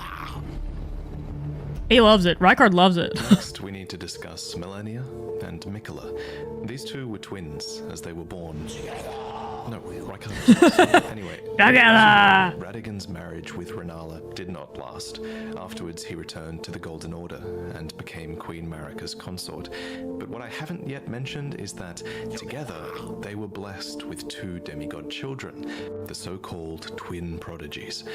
Now, in the last lore video, I briefly proposed that these two twins were born after the Shattering, after Radagon and Marika had merged together to become a single god. However, I've since changed my mind. I think Melania and Mikola were clearly born before the Shattering. There's just so much proof that these two twins were a force that were influencing the world long before the Shattering took place. Okay. Anyway, both of these twins were born afflicted. Specifically, in the Japanese text, it's said that their births were vulnerable. Mikola was born afflicted with eternal youth, and Melania, for her part, was vulnerable to rot. Right. Interestingly, Melania's scarlet rot is actually an outer god. The god of rot, and that's why she becomes the goddess of rot in phase 2. This outer god, like many others in the game, seems to have an order that is able to be imposed upon the world via an Empyrean vessel, and Melania was that vessel. And while the scarlet rot is pretty terrible, you can sort of argue that it's got a beauty to it. According to Gowry, the order of rot is resplendent. It's a cycle of death and rebirth, kind of like the lotus flower, which is a flower that blooms anew, beautiful and fresh from mud. I actually have art of this flower hanging in my home. I always love the symbol of it. I actually have lots of art hanging now, and I'm going to talk about all of this artwork that you can buy. Okay, Vadi's tax write-offs for his art. The Empyrean was vulnerable to and afflicted by the scarlet rot. There was said to be no cure to this, and while fire and consecration seemed to be somewhat effective at warding it off, Melania would slowly lose her physical self to the rot. Interestingly, old legends of the Scarlet Rot have persisted in the world for generations, and we learn more about the Rot God from the Blue Dancer charm. The dancer in blue represents a fairy who, in legend, bestowed a flowing sword upon a blind swordsman. Blade in hand, the swordsman sealed away an ancient god, a god that was rot itself. Specifically, this god was long ago sealed away in the stagnant water that is downstream of the Ainsel River under The Lake of Rot. And wherever rot appears, the kindred of rot appear as well. Ew, not these freaks. And servants of the rot. And now, in the current age, these are servants that have been forsaken by millennia. Fuck who these guys. is their new Fuck these little goddess. freaks. So, this blind swordsman with the flowing curved sword actually went on to become Millennia's mentor. So, technically, it's him that we have to blame for this goddamn attack. The prosthesis wearer heirloom tells us more. A talisman engraved with a scene from The inventor of the blender. This guy invented Mikkola's blender. Though born into the accursed rot, when the young girl encountered her mentor and his flowing blade, she gained wings of unparalleled strength. Millennia's ridiculous attack is called the waterfowl dance, and aesthetically it makes sense that, flowing waters would counter the effects of rot. For just as still waters turn foul, stagnation turns to decay. Thus, warriors must remain ever drifting. And indeed, Millennia does resist the call of the rot. There's a lot of evidence that she's not really a willing vessel, but through sheer will and sense of self, she resists the rot. And only when she is truly pressed in battle will she abandon this will and bloom into the goddess within. Millennia's first bloom was during her fight against Radahn, and releasing her scarlet rot was a last-ditch effort that would forever taint the land of Caelid and cripple Radahn. Okay, that's interesting. So Millennia's scarlet rot blooms and the scarlet rot blooms you find around are just her ult. She's getting pressed in battle and having to ult and release all the scarlet rot and becoming the scarlet rot goddess. That's kind of cool. So, whatever she was fighting for in this fight against Radahn, somehow it was worth this terrible act. In general terms, at least, it's clear that Millennia was fighting for her brother. Apart from the times where she relapses into being the goddess of rot, she is known as the Blade of Miquella. She actually goes to great lengths to tell you this. I don't know if you heard. She's Millennia, Blade of Miquella. She has never known defeat. She's actually fighting for his right to godhood, not her own. In Millennia's own words, her brother... Millennia just wants you to be able to play the DLC. And what's so wrong with that? What's so wrong with playing that masterpiece of a DLC? Millennia created Florida. Was Caelid any good before the rot anyways? This is up for interpretation. What is Caelid without the rot? Think about it that way. Miquella possesses the wisdom, the allure of a god. He is the most fearsome Empyrean of all. For his part, Miquella did a lot to earn his sister's dedication, not the least of which was inspiring her armor and a prosthetic of unalloyed gold. It is not just his sister that loved Miquella, many people did. The Bewitching Branch is an item that you can use to turn enemies into temporary allies, and it reads, "Indeed, he has learned very well how to compel such affection." For his father Radagon, Miquella fashioned and gifted to him a fundamentalist incantation called Triple Rings of Light. Radagon then returns the favor, gifting back an incantation called Radagon's Rings of Light. These interactions show some of Miquella's positive connections with his father and also Golden Order fundamentalism. And yet, the young Miquella abandoned fundamentalism, for it could do nothing to treat Millennia's accursed rot. So, in the same way that Miquella can charm people, does anyone ever think that Radagon used the charm power to charm Rennala and marry her and get on the side of the Carians? And that's why he inherited the charm power from Radagon and the ability to throw the crazy holy rings? No, he was just hot. Okay, fair. Now, you know what? Fair, actually. Actually, fair. Nah, he was just hot with a body. Radagon was just like, guy. I mean, here's the thing. Feet out, little bit of butt crack showing, flowing red locks. He is that guy. The charm power is Miquella's own. Never wears a shirt. That's true.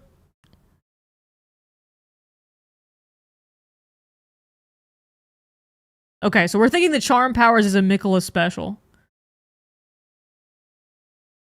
Radagon is very hot. Okay, that seems like the conclusion to all of this. It's just Radagon has motion. And that's...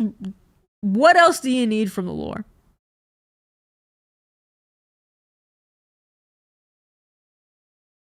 Radagon could get it. That's you know what?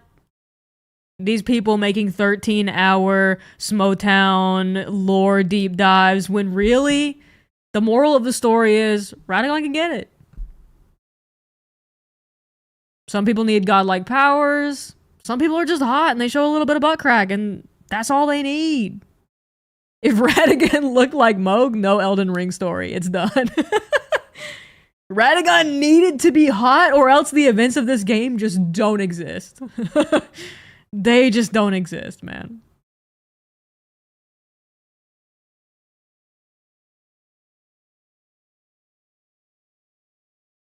No, I do think Renala actually did love him, but I just wondered because they were talking about Miquella's inherited powers from his father. If, perchance, Radagon might have used just a little bit of that charm.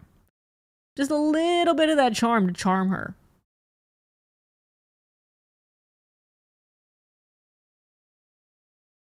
This was the beginning of unalloyed gold. Unalloyed gold. So, what is unalloyed gold? That's what I was gonna ask. An alloy is a composition of metals, so unalloyed gold is pure gold, essentially, with no external mixtures. And here's the thing. You gotta get that shit in the engagement ring. If your girl catches on that you've got alloyed gold in there, it's not gonna happen. You gotta get her the unalloyed Melania gold engagement ring. Write it down. Write it down. You get her the other stuff, it's not gonna go well. It's gotta be pure. Gold apparently can ward away the meddling. I broke it. I broke the video. With no external mixtures. This gold apparently can ward away the meddling of outer gods. And so Miquella bent a lot of his efforts towards creating an unalloyed gold needle. And that can heal the Specifically, rot. This needle was crafted for his sister to ward off the rot god. And you gotta get it from forestall Millicent. the effects of the But why does Commander Nile have it? incurable rotting sickness. We see the bond between the siblings as well when we visit Miquella's Halig tree. We see a statue of a one-armed woman embracing a child, Miquella. In this Whoa, wait, this is a sweet statue. Look at them. Oh, maybe he found it in the swamp. I see. I see. He just pulled it out of a ditch and was like, this probably seems worth something. He was trying to sell it on eBay. Thank God nobody took him up on it. Then where would we would have found it? You know what I mean? Look at them. Just brother, sister, chilling out. Good vibes. place, we see the biggest example of Miquella's benevolence, the Halig tree, and the society that was built into the brace that supports it. This was a promised land, seen as a salvation to many who were shunned or persecuted, provided that they can actually find the path here, of course. And like many other Empyreans, Miquella seems to have had the will within them to create a new order, and his is an order that's somewhat modeled on the ones that came before it. The biggest thing is that the Halig tree is clearly inspired by the Erd tree, but the difference is that Miquella's Halig tree is said to be accepting of all, even those the Erd tree shuns.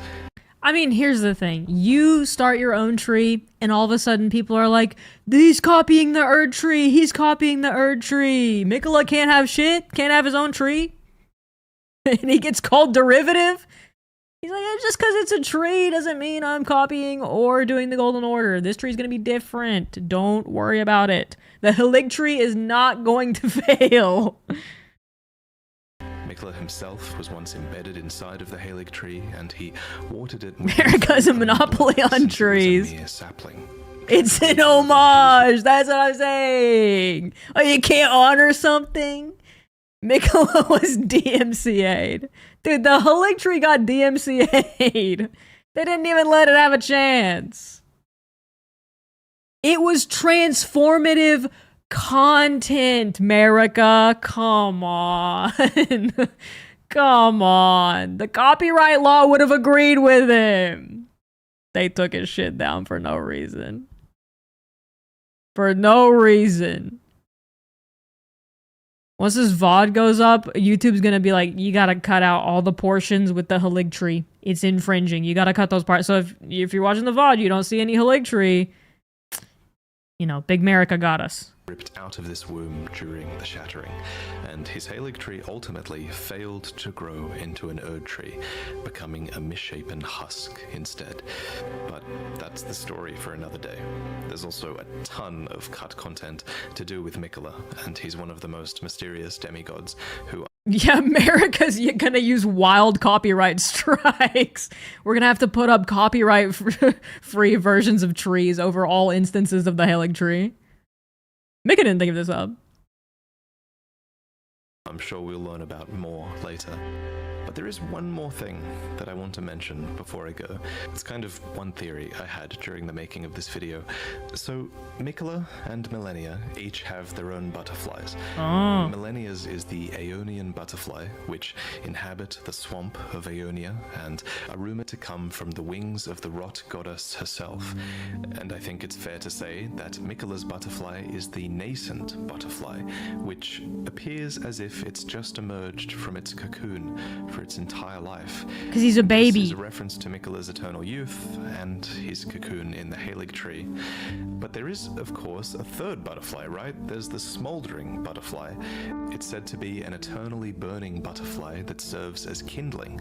Now bear with me, but it's my theory that this butterfly is a reference to Melina, who the Blade of Calling calls the kindling maiden, because she and burns at one the who walks end. alongside flame. This might suggest that Melina is a sibling to Millennia and Miquella. I was gonna say, because I kind of, at first, when I was playing Elden Ring, thought that Melina might have been like a reincarnated version of Marika. This is, of course, before I knew that Marika was imprisoned in the Erd Tree. However, now it does seem like Melina is a separate demigod. And perhaps is related to Millennia and Miquella? Oh, and Mesmer has his own butterfly in the DLC. So yeah, that further reinforces that Melina is probably a demigod of Marika. Again, that's just a theory, but what I really want to talk about A game here theory. is that at the very least, Melina is almost certainly the daughter of Marika. We learned this a long time ago from looking at her name in the game's files. Ooh, name in the game files. And we can further infer it from her dialogue. Oh, what does it say? Internal game file name is Marika of Daughter. Dialogue, as she has a few lines that refer to mothers and one that says that she was born inside the Erd tree. So her being the daughter of Marika is also just a theory, but this one is much more concrete than the butterfly one. Although the reason I like the butterfly theory... In Mesmer's lore, it says that just like his younger sister, he bore a vision of fire. So Melina is the youngest. Well, other than the fact... Discard the fact that Miquella is eternally a child. I think Melina was born last.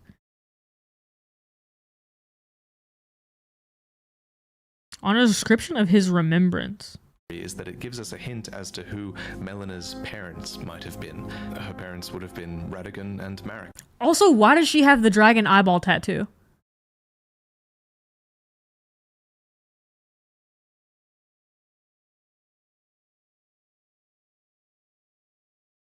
She's by far the most normal.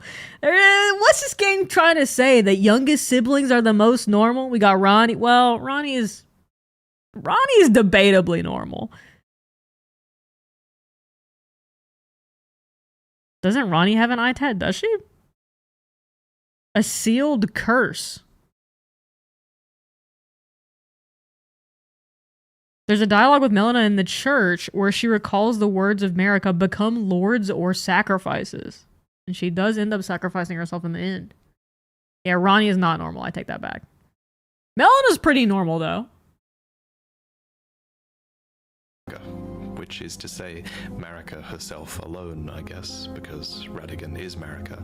Honestly, Melina as a character has only become more mysterious since the game was released, and I'm really only scratching the surface with this theory. Yeah, I really don't know anything about Speaking Melina, of to be times honest. Before Elden Ring was released, back then, a long time ago, I commissioned this piece from a renowned artist named Marco, and now I'm so excited to reveal it for the first time. This storybook scene is heavily inspired by the early looks. Interesting how so many of the demigods have at least one eye closed. Would that be in reference maybe to the greater will, hinting that they're kind of, at the end of the day, all the gods are puppets of the greater will, or of some god of some kind. They're just winking, flirty little guys. We had at Elden Ring. Mohg's eye is pierced by his own horn. Ansbach has a line in the DLC that Empyrean eyes are special. Oh, I see. The greater will poked him in the eye. With a red-haired protagonist, spirit companions, a mount that looks like Yakul and a bit like Torrent, and a few other hidden details in the piece. This piece and all of my other prints are now available over at Spring, where you can actually buy them fully framed and ready to hang. They actually ship with a beautiful frame. Fully The frame framed itself and is a ready to nice hang. black satin finish, and you can even opt for a white border around the Some believe it's because you need to be blind to see a path outside of grace. Also, it's a cool detail to note that Ronnie's character, it looks like she has like a separate mask out here, which is kind of cool because her character is a lot about like deception and not telling the truth and orchestrating things kind of behind the scenes.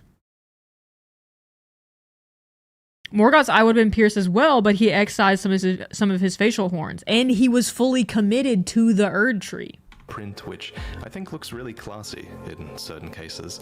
I think these posters are a cool way to support the channel and artists, and for you to actually get something in return that will make your room look better. So check out my prints if you're interested, but this is the end. Let Vati help you make your room look better. Okay. I think I have one more video, maybe. Perhaps. Yeah, I have one more video. Lore Revelations in the Shadows of the Erd Tree. Okay, so that was Elden Ring's Demigods, and we saw Elden Ring main. This is a video about kind of what happens in Shadow of the Erd Tree and puts all that stuff together. I'm willing to bet that as soon as you entered this place, you knew that we were going to get some answers in the shadow. Yeah, this is one of the most beautiful areas in one of these games, dude. So beautiful. Entered this place, you knew that we were going to get some answers in the shadow of the Erd Tree. And we have. There are satisfying revelations regarding Queen Marika and Mikola and the Omen and dragons and the gods. We even now know what Melania whispered to Radahn in this scene before her scarlet flower bloomed in Caelid. This video will only scratch the surface. It's just an overview, a teaser of new revelations and the foreshadowing of a deeper analysis to come. So let's get into it, and this time let's begin at the end. Beginning at the end. After you defeat the final boss, promised consort Radahn, on your 400th attempt, you can read the On your 400th attempt, which states, in their childhood, Mikola saw in Radahn a lord, his strength and his kindness that stood in stark contrast with their afflicted selves. The cutscene that plays here is a memory.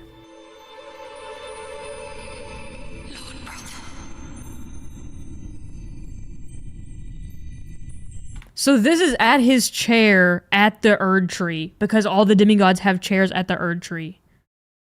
Hello, Gooby. Are you back to bite the audio interface just a little bit? Just have a little nibble of the audio interface's corner as a treat. I'm going to be a god. Not quite, Buster. If we honor our part of the vow,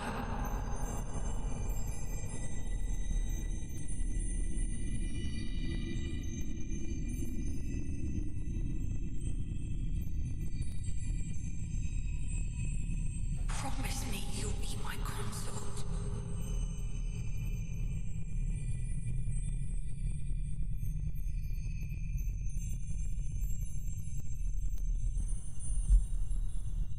I'll make the world a gentler place. And so, And then Radahn did everything, and I do mean everything in his power to not do that shit. He was like, I'll instead hold back the entire stars in the sky so I don't have to do that. Please. Please, God, please, no. Please, God, please, no. Mikula made his heartfelt wish that Radahn would one day be his king consort. Now, this ending and the... And he did just decide that without any input from Radahn. Radahn was like, no, please, God, no. Anything but this. Anything but this, please. reappearance of Radahn has received a lot of early criticism, but I think this encounter does go a lot deeper than some people are giving it credit for.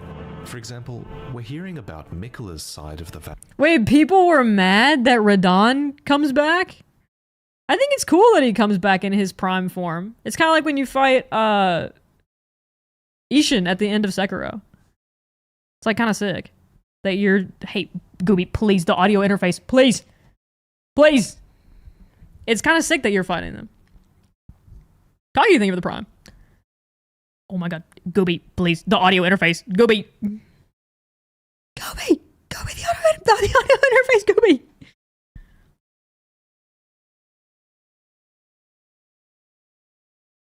After he murdered me for the 16th time, I was pretty mad.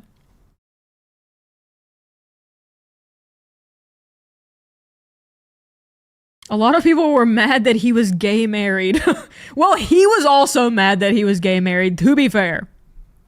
To be fair, he was also not pumped to be gay married to his brother. And, you know, who would be, to be honest?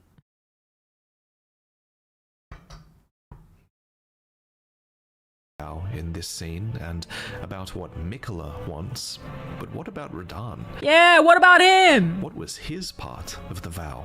What did he want? There is evidence of Radahn being kind, sure, but this is also a man who celebrates war. Did he truly share Mikula's vision for an age of compassion? And if he wanted to be with Mikula, why did he fight so vehemently against his death in the lands between? Truth. That would have brought his soul to the realm of shadow with Mikula. But the most chilling thing about this story, I think, is that even if Radahn did want to become Mikula's lord, and I can see that side of the argument too, to be fair, but even if he did want that, do Radahn's wants even matter in the face of Mikula the Kind? As we speculated long ago, from items like the bewitching branch, Mikula has the power of enchantment over others. He has the power to steal hearts. Literally, if you are embraced by him twice in the final fight, you're... Not me. Not me, by the way. Not me. Look, one thing about me is that I am absolutely garbage at dodging 99.9% of every single grab this entire gaming franchise has ever made. But this grab, not getting me. Not getting me. Not getting me. Heart is stolen, and it's like a part of you dies. Well, not twice anyways. It got me a couple times. It got me a couple times. Lord of the Old Order, let us go together. Heart stolen? Mikula's faithful band, who overcome their differences and... Wait! Our D&D party! This is the D&D party! Who then later took me out back and beat the ever-loving hell out of me. To fight for Mikula's cause, until Mikula's enchantment is broken, and they turn at each other's throats. And what makes Mikula a fascinating character is that he isn't manipulating others for selfish... That's Fortnite. Good job. You gotta run out of that. Run out of that. His cause actually is righteous. When he wields love as a weapon, he does it genuinely to make the world a better place, without any intent to cause harm. However, such acts are still oppressive. If your want is taken away, what is left of you that remains? Lord of the Flies ass D&D party. Dude, it was. It was. Soon as things started to change, they all turned on me, dude. They all turned on me.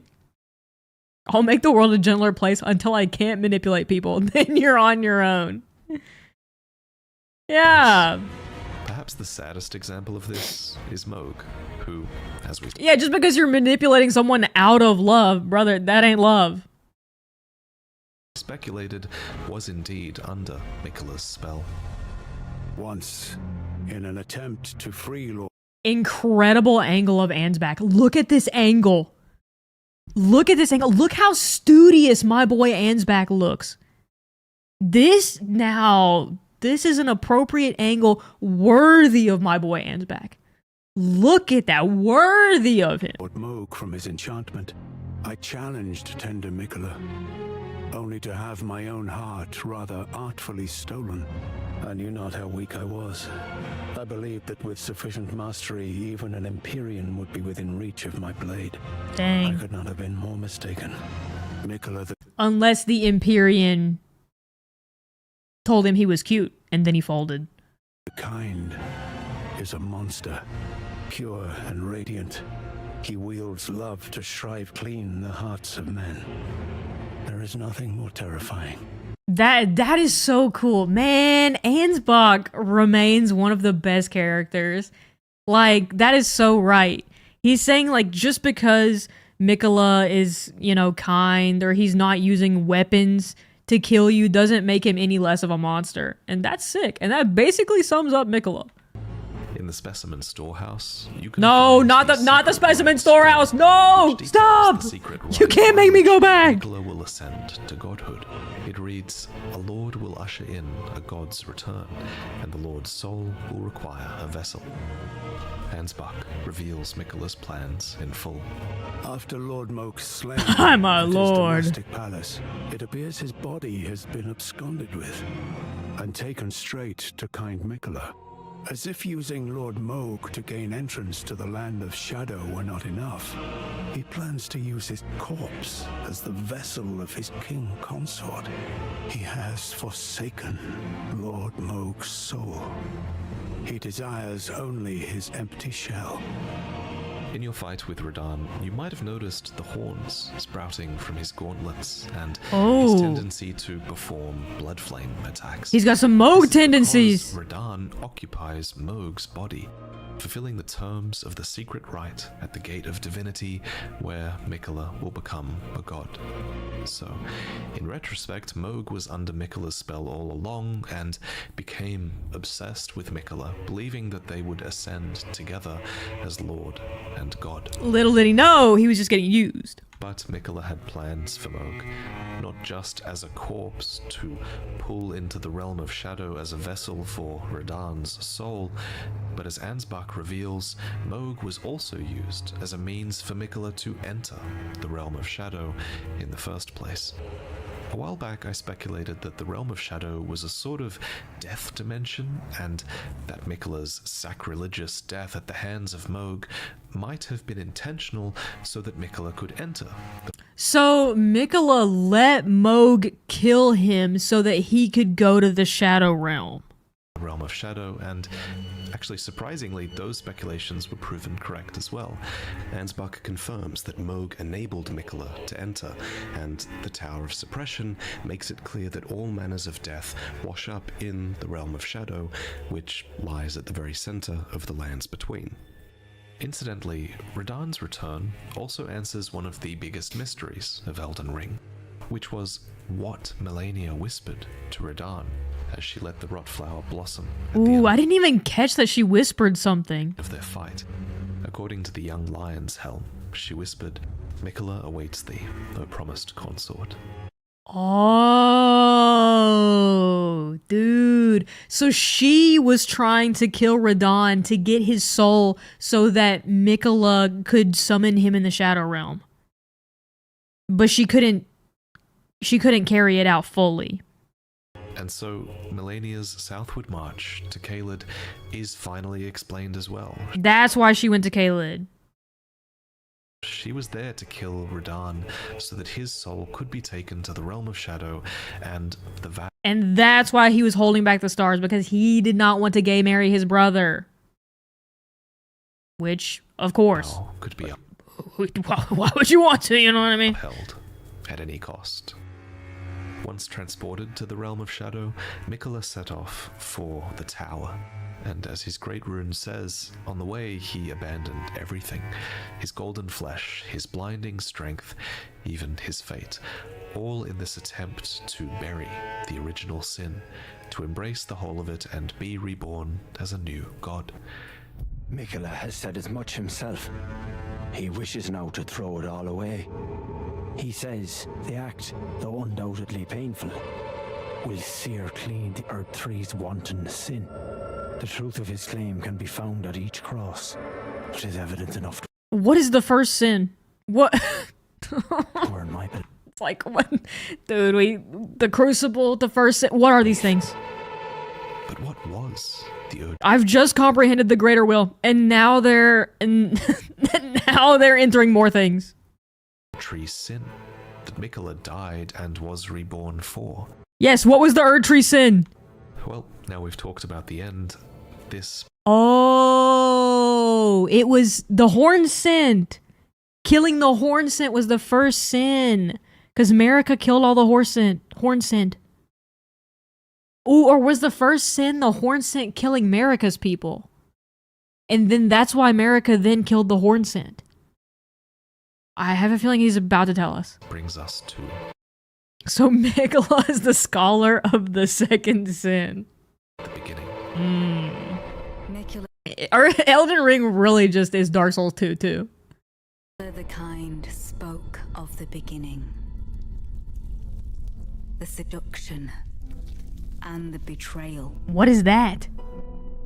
An affair from which gold arose. And so too was Shadow born. These words come from Leda, and while she never says them in-game... Who was trudging through the placenta? Was that Marika? They're pretty damn important, because with Marika in the footage, it's... That is Marika! This was her seduction, and her betrayal. That was the affair from which gold arose and Shadow was born. The same music that played in that moment also plays here, in the village where it all began. The Shaman Village. Village, to the northeast. At its center is this, a minor Erd Tree, an incantation which reveals that this was Marika's home, which she one day bathed in gold. So, Marika's home was a shaman village, the implication clearly being that she herself was a shaman. This was likely a matriarchal society of other Numen women, though that's perhaps speculation better left for another video. Put simply though, a shaman is defined as someone who has influence in matters of the spirit. Their spirituality is what's valued here, and it's on this point that this story takes a bit of a dark turn, for the message at the hidden entrance actually reads, "Have mercy for the spirited away shamans." Adjacent to this message is the statue that moves aside at the sign of the "O Mother" gesture Oh Mother in Messmer's Shadow Keep. This emote is a clue to the truth, and it actually leads us all the way down here to where the "O Mother" gesture can be found. This dire place is called Bonny Village, and a phantom at the whipping hut here elaborates on just who the shamans were, or rather, the value they had. He states, "For pity's sake, your place is in the jar. Nigh sainthood itself awaits you within. For shamans like you, this is your lot. Life were you accorded for this alone." They stuffed the shamans into the jars! They put the shamans in the jars?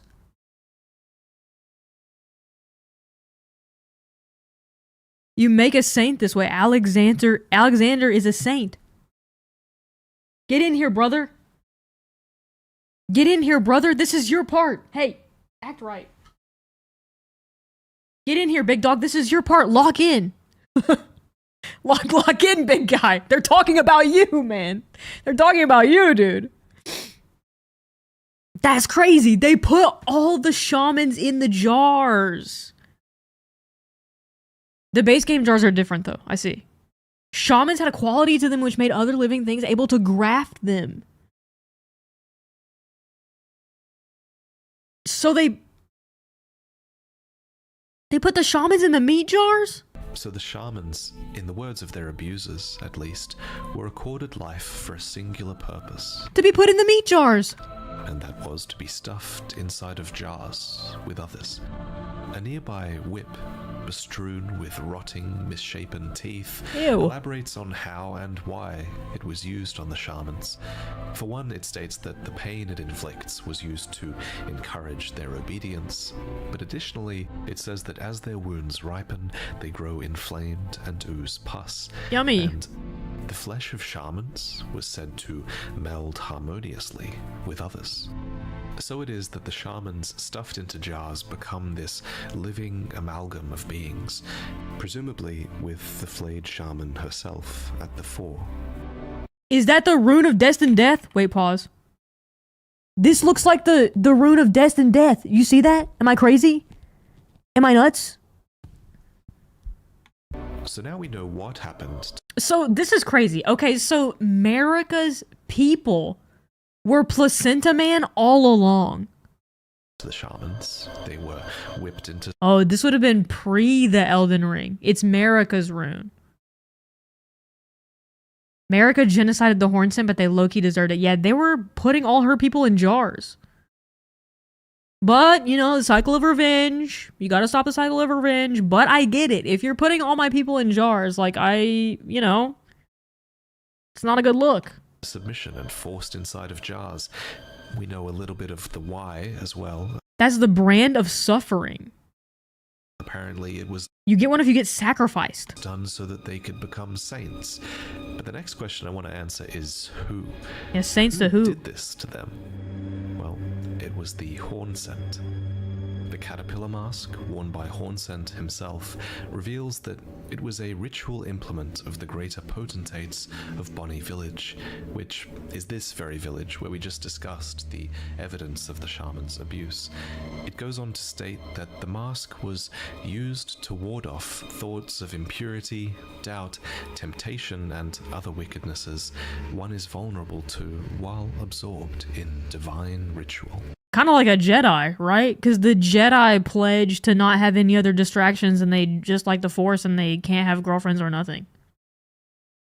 And man, if you need to ward off thoughts of doubt and wickedness while you're stuffing flayed people inside of jars, maybe what you're doing is just straight up wrong. Yeah, that's actually crazy. So they're just wearing these masks and absolutely denying all thoughts of the atrocities that they're doing while they're doing it. I'm starting to understand why Marika purged the realm of shadow with fire. It's as Letta says. They were never saints. They just happened to be on the losing side of a war. But if this mask wasn't proof enough of the Hornsent being responsible, look at Ballarat Jail. Ballarat Jail. Ballarat itself, which I've been there. Was the settlement of the Hornsent, and to this day the innards and the shamans remain, with the shamans offering their prayers to the innards of the great jars, such that they might be reborn one day into sainthood. But what is sainthood? Well, it's never explained directly. I do have some ideas, but they might have to wait for another video. What we do know is that the Hornsent were obsessed with invoking divinity, and forcing the shamans to achieve sainthood was likely one facet of that. So, it's the Hornsent that we need to discuss next. The Hornsent are an Ew! It's Jory's guy. I hate this guy. Extremely ritualistic Hate Big Fatty. people, with swaths of their culture devoted to spiritual research and invoking the divine. And one of the most sacred things to them is the Crucible. The Crucible, which gave them the they horns. Have to thank for their tangled horns, which are considered an evolutionary gift.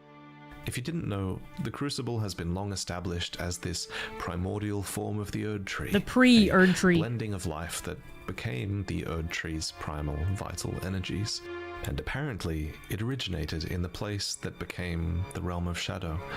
This becomes quite clear thanks to Devonia, who is the longest serving of the Crucible Knights. Oh, the Centaur guy. According to her helmet, she quested in search of the Crucible's origin, and departed from the lands of the Erd Tree alone. Another item we can find that's a clue for the Crucible is Spira, an incantation for a spiral of light. The spiral, it says, is a normalized crucible current that, one day, will form a column that stretches to the gods. Okay. Maybe it's no coincidence that the they built it in a spira to reach the gods. Tower of Ballarat is a spiral, nor that And the horns are spirally. it culminates in a divine gateway that is a column of the dead stretching to the gods. There's also trees that include the dead, but I digress, I'm getting off topic. Back to Marika, because at some point it seems Marika rose to prominence within or adjacent to this Hornsent culture. We can kind of infer this because Hornsent refer to Marika's eventual purge as a betrayal, and something can only really be a betrayal if you were aligned with them in the first place, right? So the Hornsent were aware of Marika, and likely her Erd tree as well, before what they call the betrayal. But how? How did Marika rise to such power in their homeland where she was presumably a shaman, one of those subjugated? Well, before there was this betrayal, there was a seduction from which gold arose, and I think the Fingers had a hand. The Fingers? Okay. Tell me more. I fear that you have borne witness to the whole of it. The conceits, the hypocrisy of the world built upon the Erd tree. The follies of men. Jory really was a folly of man, to be honest. Like, that guy, he's 100%. That's exactly how I would describe him. A folly of man. Why did they make that guy? Horrible. Terrible guy. Their bitter suffering. Is there no hope for redemption? The answer, sadly, 3 fingers, is clear. There never was any hope. They were each of them defective, unhinged from the start. Marika herself, and the Fingers that guided her. And this is what troubles me. No matter our efforts, if the roots are rotten, then we have little recourse. Ymir is the high priest of Manus Meta, a cathedral of the hand to the east. Once he instructed Relana herself in the sorceress arts. Oh, wait, that's a cool detail. He was Rolana's teacher. But eventually he would come to abandon this allegiance to the moon. Relationship with the moon, done. We are now allied with the Fingers. Stating that the moon was merely the closest of the celestial bodies, and nothing more. Okay. Kind of fire logic. He's like, you guys only like the moon because, like, you can see it and it's close. Which, I mean, here's the thing. For a lot of history, that probably was the case. People are probably just like, I can see that thing, and it's really big and really awesome looking, so it's probably God or something. I don't even know. But then he was like, moon's overrated. Y'all just like it because, like, you can see it. This guy is just like, this guy's just alternative. He's too alt that he couldn't subscribe to the moon just because he's like, moon overrated. You guys just like it because you're posers and it's big and you can see it. You guys are freaking moon glazers. Now Mars, however. I am Fingers, however. sorcerer. Moon to mainstream. We gotta go for the Fingers. We study the stars and examine the life therein. Are you familiar with our findings? Long ago, we began as stardust. Oh, and his hat has a circle cut out of it because he's divorced the moon. Moon, no longer that cool to me. Born of a great rupture. Maturing is realizing that the moon isn't even that cool of a god anyways. Like, what are the people at Raya Lucara talking about? Moon, washed. Fingers, goated. Far across the skies. Stars, We sick. too are children of the greater will. Greater will, could be cool. Is that not sublime? And yet, none can fathom its implications. Its utter brilliance. Who up ruins of fathoming this the land implications? And beneath Manus Meta itself are the echoes of that greater truth that Ymir glimpsed. This is Meta herself, the mother of Fingers.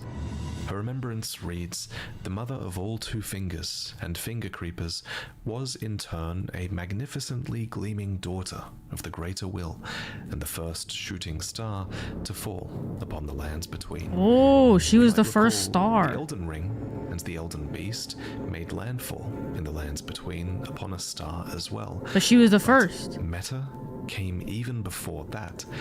So it was that this mother birthed the fingers, communing with and receiving signs. So she landed, planted the fingers. Marika got instructions from the fingers. And then we got the Elden Beast, and then Estelle came in. And Radon was like, no, no, no, Estelle cannot come to Caelid. Please, Estelle, do not come to Caelid. Do not come. And then they said, you know. From the greater will, who occupied the great beyond.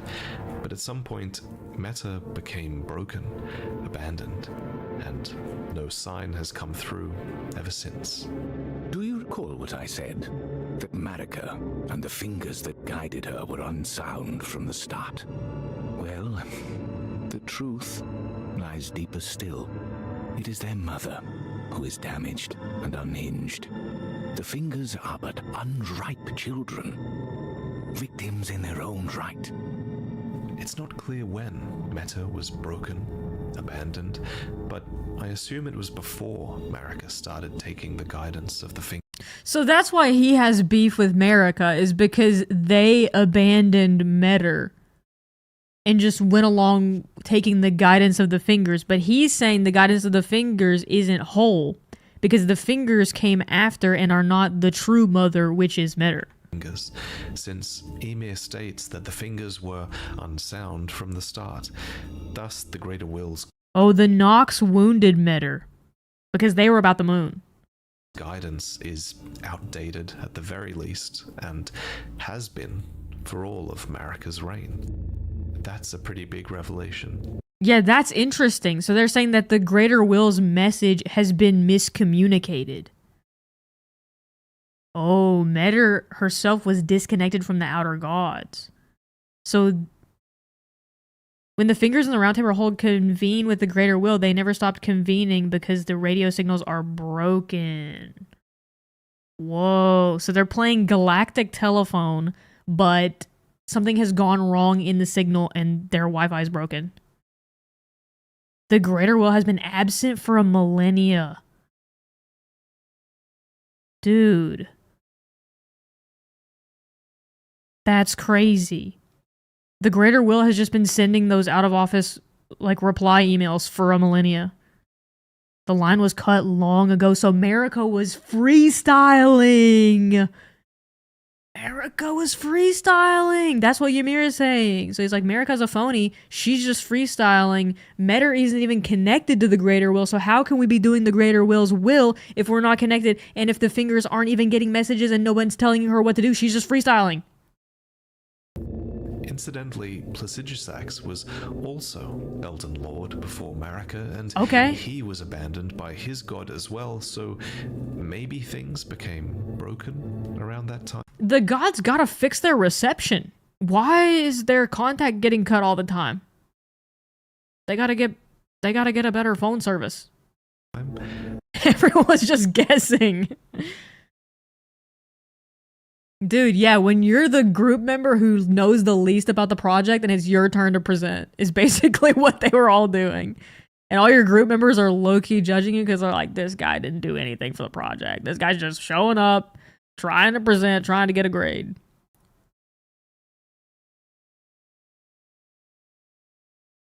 Lots of speculation to be had there. At any rate, abandonment by the... Golly, who would stand to gain if the upper management was incommunicado? Marika! She's just making it up, man! The greater will... She's freeballing and freestyling on the greater will! ...power of the Elden Ring that the fingers offered for her own reasons, and the abandoned fingers spread the glory of the greater will through her, and she through them. Uh-huh. Another important item on this topic... Dude, what I'm learning is that Marika is... She's that guy. She is John Elden Ring. This is all her. This is all... She's the puppet master. topic is the ancient seed talismans that can be found, which depict the two fingers around an Erd tree seed. They had a hand in the birth of the Erd tree. I see. All this while, the fingers claimed to be envoys for the Greater Will, but that's a lie. The Greater Will is gone. The fingers are alone, operating on outdated guidance. This is something that many characters suspected, but most characters in Elden Ring assumed that. This is like if they never followed up with the New Testament and Christians were still just on the Old Testament, thinking that if you like peed, it was a sin, or that you gotta sacrifice a goat all the time. This happened around the time the Elden Ring was shattered. It's a revelation that the fingers have been broken for a really long time. And so the Tarnished too is alone, following this guidance of grace that now likely only belongs to Marika herself. That is such an interesting detail, that the Tarnished, you are just following Marika's instrumentation of all of it because the fingers they're not even connected to anything. This is cool. This is freaking cool. And Marika might have played friendly with the Horn Scent for a time, but eventually she had what she was plotting to double-cross them. Was surely vengeance when the Horn Scent were purged, subjugated, and betrayed. The Realm of Shadow became this disconnected domain of death, and the Shadow Tree that looms high became the realm's symbol of abandonment, not grace. Before she left, Marika bathed the village of her home in gold, placing a small illusory tree that restores the health of those nearby. Beautiful. She did this knowing full well that there was no one left to heal. To honor her home. She left, never to return. Not even for her son, who she left behind to endlessly enact her subjugation of the Realm of Shadow. Dang. So, next, let's talk about Messmer, the Impaler. As anticipated, Messmer is entirely loyal to his mother, who is Queen Marika. His armor reveals that, on his mother's wishes, Messmer made himself a symbol of fear, undertaking the cleansing crusade she desired. And in the end, all those stripped of the grace of gold would perish. In the embrace of Messmer's flame. To this end, he had his Black Knights, Fire Knights, and common infantry, not to mention the Carrion forces who followed R'hllana into war on Messmer's behalf. So it was that the Hornsent were purged in a war without end. A phantom at Castle Ensis bemoans, "O Marika, I beg, embrace your child and give us a sign. How long must this holy war stretch on?" But Marika never returned, testing their faith. One phantom even raises the possibility that Messmer himself has been abandoned. And he has. The final straw for him is when you, a Tarnished who would become Elden Lord, arrives at his doorstep.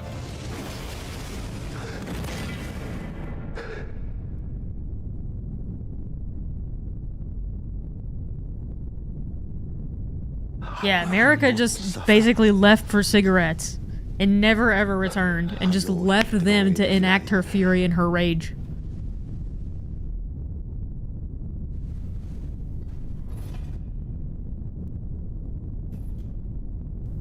No, Mother, forgive me.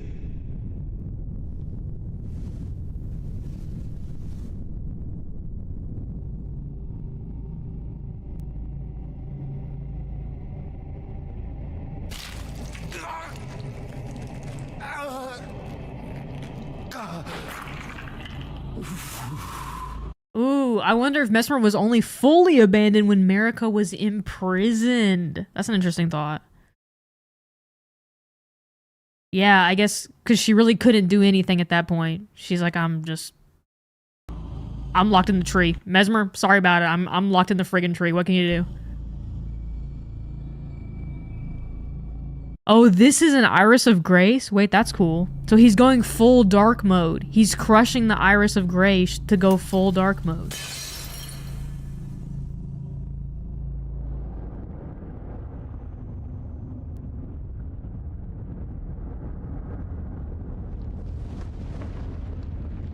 No, she did not get her one phone call from inside the Erd Tree. So wait. Okay, wait, I think I answered my own question. I was about to say, if the Greater Will wasn't even communicating to Marika anyways, then who locked her inside the tree? But I remember it's the Elden Beast. The Elden Beast locked Marika inside the tree. Okay, we're good.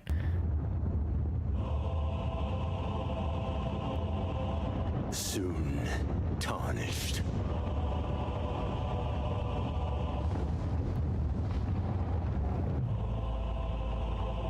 Wilt thou be taken in the jaws Tofu! of the abyssal serpent? Oh, the Abyss. Yeah, he's full darkness mode. Like his siblings, Messmer was born cursed. In fact, the game likens his curse to Melanus, who is heavily implied to be. Oh, he's also missing the eye then, because he's enacting the will. He's sacrificing his agency, taking out his eye, to enact Marika's will, even though he ain't seen her in about a million years. His younger sister, Messmer, too, it is said, bore a vision of fire. We learn this from the item Messmer's Kindling, which describes the fire that endlessly burns with. Oh, it's the opposite, actually. He's sacrificing his connection to Marika. Oh, because the Iris of Grace lets you see the light, and Grace is what Marika is using to guide the Tarnish. So he's breaking his connection to light and to Grace to go beast mode? I don't know.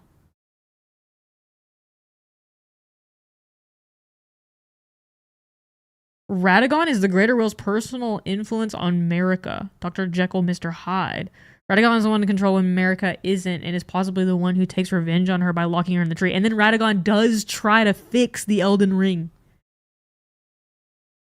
Mesmer taking out his eyes to unseal the serpent in his body.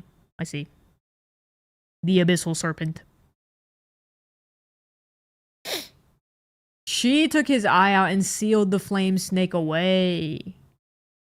The Abyssal Serpent is another outer god? Snake-o mode. In him, a dark thing, eaten away at by a wicked serpent. His remembrance elaborates on this serpent, stating, a malevolent snake writhed within Messmer, and so his very mother plucked out his eye and put in its place a seal of grace. Oh, so to seal the snake. It wasn't the slitted eye of dragon communion. Instead, it was Marika's seal of grace, holding back something terrible. Wait, yeah, you can see it's Marika's seal. Wait, look, you can see the curve at the top. Hold on. Computer enhance. You can see there's the curve at the top. That it's Marika's seal. Wait, that's really cool.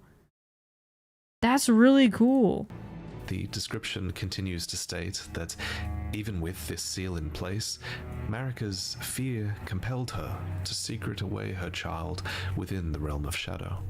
Hidden away, keeping company with the original sin, and a hatred that would not be confined.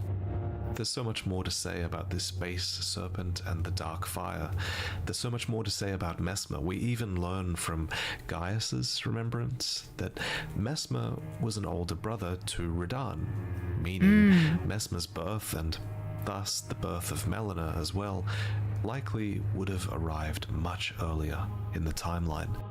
And there's a ton of curiosities with Messmer's knights as well, some of whom were loyal, some who were disloyal, and some of whom occupied this space of reluctance in between.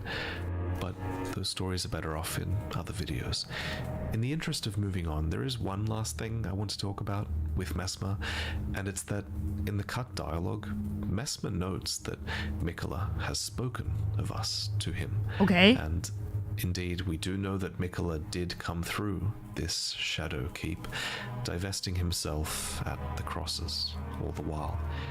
Which brings us to our next topic, Saint Trina. Saint Trina! Each cross of Mikola is a piece of himself, marked with his great rune. Arms, an eye, flesh, but there's a couple of crosses in particular that I remember as a part of what was an extremely chilling moment. As you progress along the coast towards the fissure, you notice that Mikola has divested himself of his doubt and vacillation. Without these things, he was free, it seems, to abandon something that was very dear to him. And inside the fissure, at what is perhaps the deepest part of the land in the realm of shadow, is hemorrhoid. We realize that Mikola has actually divested himself of his love. A phantom says, "Kindly Mikola, I see you've thrown away something you should not have under any circumstances. How will you salvation offer to those who cannot be saved, when you could not even save your other self?" Oh, so that's crazy. So that's saying basically that Mikola's offer of a voyage of compassion is basically hollow anyways, because he doesn't have any compassion left. He ripped that part of himself out and left it. So he's really just using it 100% to manipulate. His other self, his love, his fate was Saint Trina. Saint Trina! So to Mikola, who was one of the only semi-major character who's not a GR or M, America's kin, having a second self is nothing new, really. We've now even learned from the shamans that their flesh melds harmoniously with others, after all. Actually, the fact that Saint Trina was able to be discarded might even suggest that Radigan could have become divested from Marika in a similar way. But Mikola's other half was truly special, and she was renowned for granting peaceful sleep to many in the lands between, which I imagine would have been very much appreciated in this land that's filled with the weary undead. So Saint Trina naturally had many followers. Tiolier! Perhaps at the fore was Tiolier, whose obsession with Saint Trina returns almost immediately when Mikola's enchantment finally breaks. I'm feeling rather lost, haunted by memories of Saint Trina, her visage, her scent, the lure of velvety sleep. Would kindly Mikola chasten me for falling for Saint Trina, while knowing that she was the discarded half? The problem is, I simply cannot help it. I would sacrifice everything just to gaze upon her one last time. I can understand that, because here's the thing. One of the worst things you can possibly endure is not being able to go to sleep. That sucks. So if there's a god that's handing out awesome sleep, I don't know. I buy it. I subscribe to it. Sleep is great. Sleep is also like one of the most important things for you, for health. Defended by a putrescent knight who... This guy's awesome. Love him and his horse. Crazy duo. That now serves Saint Trina. Die enough times to Saint Trina's nectar, and you will hear her words. Mikola, stop. Don't turn the poor thing into a god. Godhood would be Mikola's prison. The caged divinity is beyond saving. But not necessarily, because Marika got out of it. Think about that. Think about that. But then she got recaged, so it's tough. It's hard. All of this makes you realize that if godhood really would be Mikola's cage, as Saint Trina believes, then it really might have been Marika's cage as well. It echoes what the Saw Seals suggested long ago, that solemn duty weighs upon the one beholden, not unlike a gnawing curse from which there is no deliverance. In the end, Marika's caged divinity is likely a part of why she shattered the Elden Ring. Right. But then she got retrapped. Miquella's divinity would surely come at a cost to him. He would essentially be It would have cost him his hair extensions. Sacrificing himself to bring about that gentle age in the name of everybody who would fall under his enchantment. And this enchantment is a tendency that Miquella regains when he returns in full force as a god, because once charmed by Miquella, a circlet of light adorns your head. And according to the description of the circlet of light, which you receive after Miquella's defeat, this enchanting circlet would have been the foundation of Miquella's Age of Compassion, not the Elden Ring. Presumably. Oh, he had his own Elden Ring in the circlet. That's all that remains. He's more extension than man. Yeah, he's abandoned his heart, he's abandoned his arms, he's abandoned his legs. All he is beautiful, luscious hair extensions. In his age, all would be charmed. But Miquella found one that would refuse to be embraced. You. No wonder, as one god and one king consort is all the world needs. And you're the chosen Elden Lord of a different age, whatever ending that may be for you. Truth. So, naturally, you would have refused to be embraced. Thank you for watching, and thank you for listening. The one who could resist his charms. Not even Radahn could resist in the end. To me, even with my nasally COVID voice.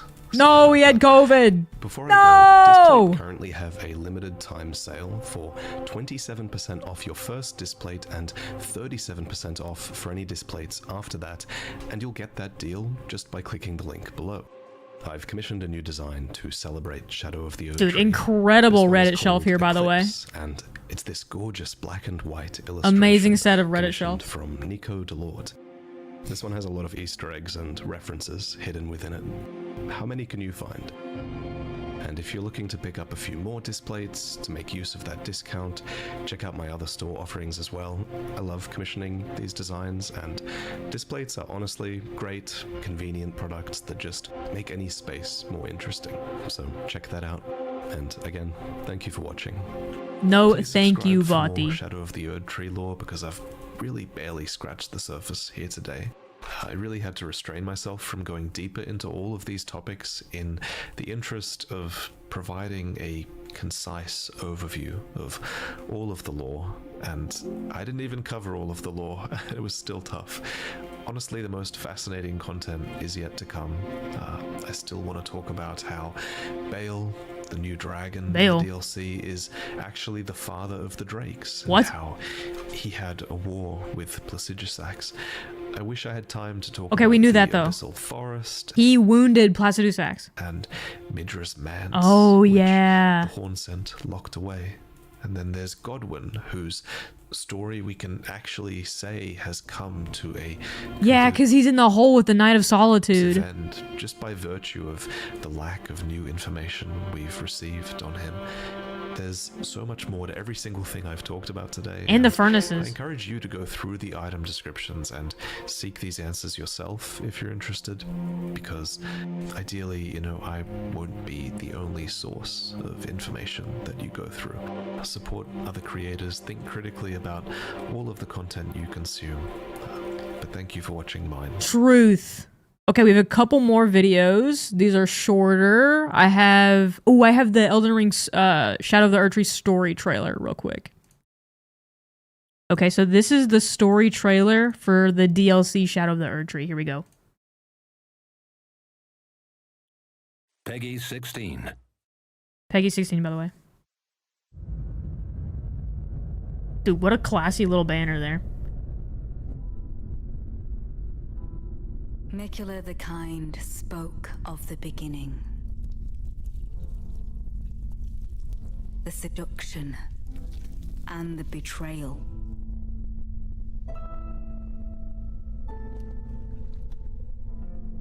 Dude, the song. An affair from which gold arose. Also, the fact that she's walking through all that, like, goo and blood, which is connected to her people literally all being turned into goo and blood and being shoved in jars, and then she's transcending above it all.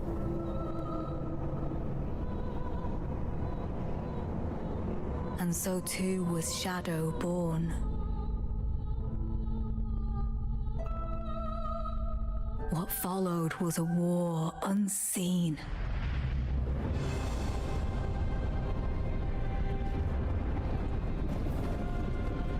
One that could never be put to song. Dang, because it was so evil and crazy. A purge without grace or honor. She got nasty revenge. Just nasty, evil, bad revenge. The tyranny of Messmer's flame. Real.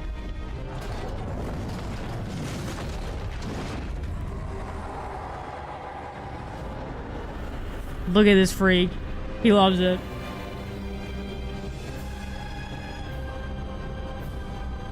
Incredible music.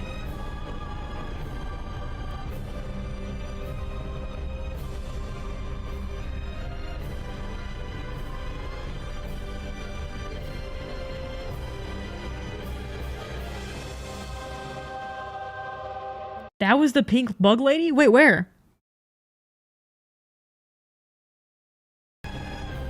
Where was Ramana? Oh wait, hold on.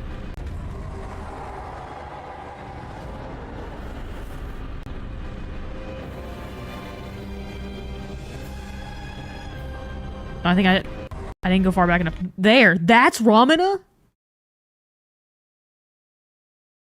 But pre-bug Ramana? In the middle of the flames. This is Ramana? How does she get with the bugs? The rot, probably. The rot probably gave her bugs. That's fair.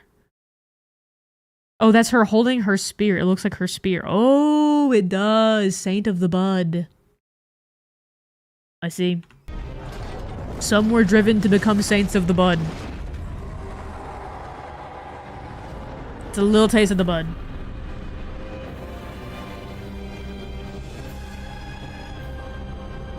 The grand unifying theory.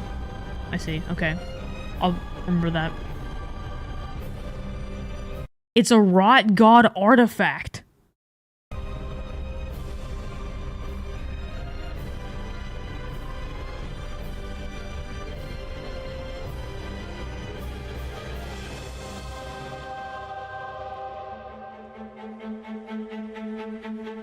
And so kindly Mikula would abandon everything.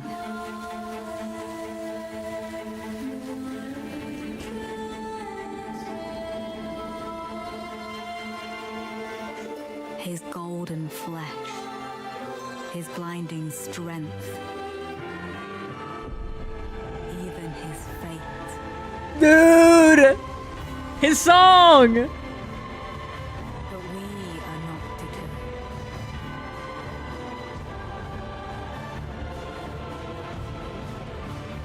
We choose to follow. The D&D party! Okay, this rocks. Now I'm like, I wish the Elden Ring movie were animated, because this is so sick.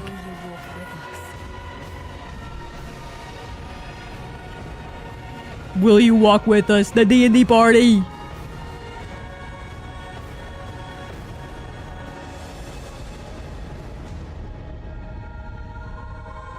That's hype. And we got to see Saint Trina being cast away. That's crazy. That's actually insane. You literally get to see Saint Trina falling down the hole. See ya, girl. Basically, even his fate, that's such a cool line because he's abandoning what could have been and he's going down this road of dark godhood where he's only going to end up imprisoned. Freaking sick.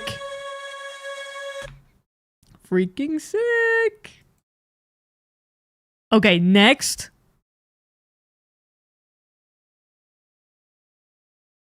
Next, I have The new Mikola ending cutscene found in the files. Bum, bum, Hello bum. everyone, hope you're all doing Yo. well, and in today's video we are diving into a fascinating aspect of the new Elden Ring. Okay, so one thing that I was disappointed with in the DLC was the ending cutscene, where it's just like a memory of Mikola, and he's standing there, and he's like, "Oh, I always wanted Radahn to be my consort." I feel like there wasn't like a solid kind of ending to the DLC, so this is gonna be cool. This was the new Mikola ending cutscene that was found in the files. It's DLC cut content that someone found. Okay, I think this is the cutscene. If you have known sin, if you grieve for this world, then yield the path forward to us.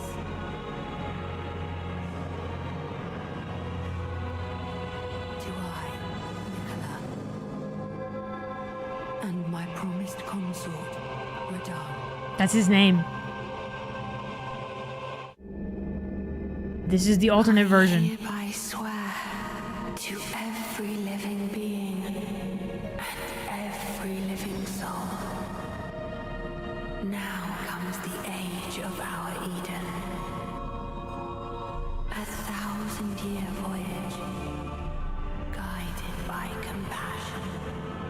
Beginning here, love encompasses all. No living thing will be denied. No deed censured. I am ready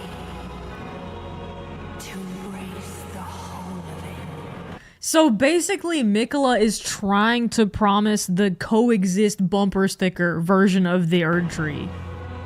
Let us go together, Radahn, my promised consort. Which seems nice in As theory. you can see, Mikola's dialogue is quite different in the unused version. Initially, it seems like this might have led to an alternate storyline where Mikola does something unexpected. However, it ultimately ends in the same way, with Mikola addressing Radahn. Interestingly, some of this dialogue can be triggered in-game if Mikola grabs you multiple times, although some... I was gonna say some of it sounded familiar, so I guess they used some of that dialogue in his grab animation when he dialogue is not grabs there you. at all.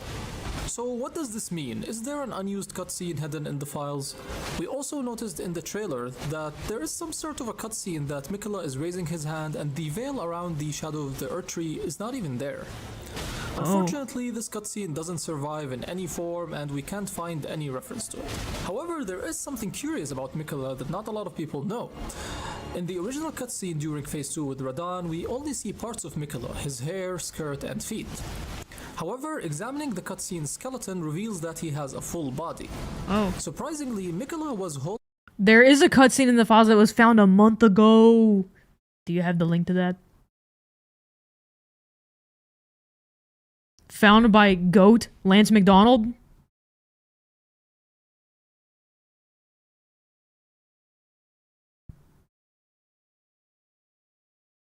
Let's see.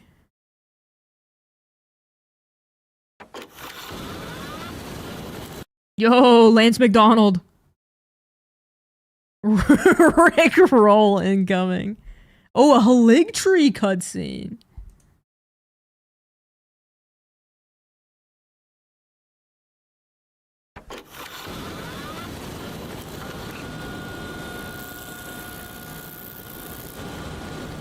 Why is this guy here? The Tarnished's encounter with Malenia takes place within an enclosed arena from which the roots of the colossal Haligtree emerge, demonstrating this location as the origin of its growth. By taking a look at some older data, we find an unused map file consisting only of this same arena, here seen in a vastly different state.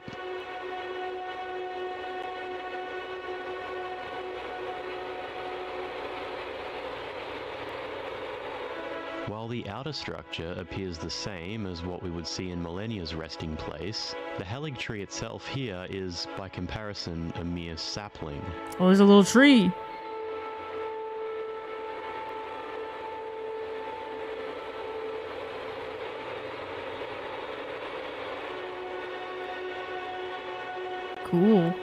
It's the baby Helig tree.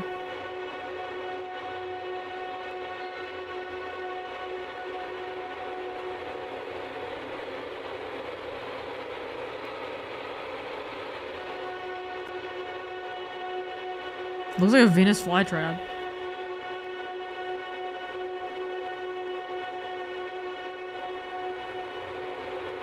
Wait, it's kind of got like buds on it. So maybe that's like Ramana, Saint of the Bud type?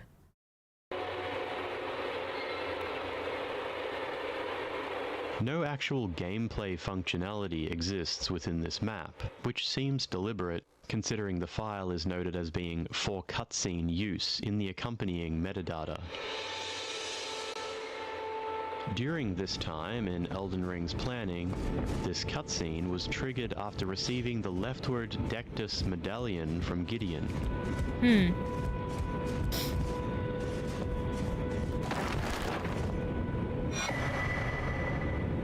Why's Gideon standing like that? Grace after this would activate an event for playing the Helig Tree Maps cutscene. However, because an intermediate file was removed much earlier in development, the associated video file would not actually play.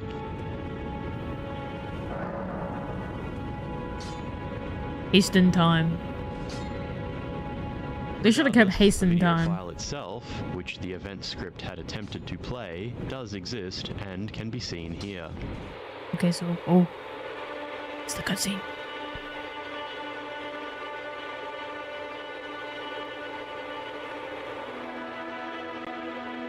He's planting. There also exist some number of unused lines of spoken dialogue. However, without the intermediate cutscene file to connect these together, it's difficult to know for sure which of these are intended for playback during this specific video. Either way, these voice lines are found in the following order. Young seedling, grow larger, stronger.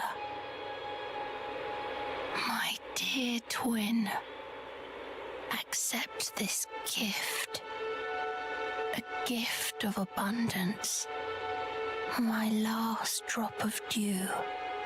Oh, his blood. Let all things flourish, whether graceful or malign. If thou covetest the throne, impress my vision upon thine heart. In the new world of thy making, all things will flourish, whether graceful or malign. It was a beautiful cutscene. It's not Code Red Mountain Dew. Nicholas Blood, man, come on. He gave his blood for this, and you're calling it Mountain Dew? Having been seen here in a somewhat incomplete state, this concept did not make its way into the final version of Elden Ring. But it is somewhat interesting to see how the various ideas that were floated during the game's development were experimented upon before being set aside. Dude, don't remove Mikola's lighting like that. That's embarrassing. They just took his shaders away. That's embarrassing. Bro can't be seen without his shaders. Appreciate the effort taken here to document a small aspect of Elden Ring's development history. Feel free to click the thanks button below this video to make a once-off donation. Or you might choose to become an ongoing supporter by using the join button, as the members seen on screen here have chosen to do. Once again, thank you for watching. I'll see you next time. Hell yeah. Shout out Go. Okay, I have one more thing. One more thing real fast. This is what happens to you if you get grabbed twice by Mikola. Whoops. I promise you A 1,000-year voyage. guided by compassion. But a compassion devoid of love, we've learned. Lord of the old order, let us go together.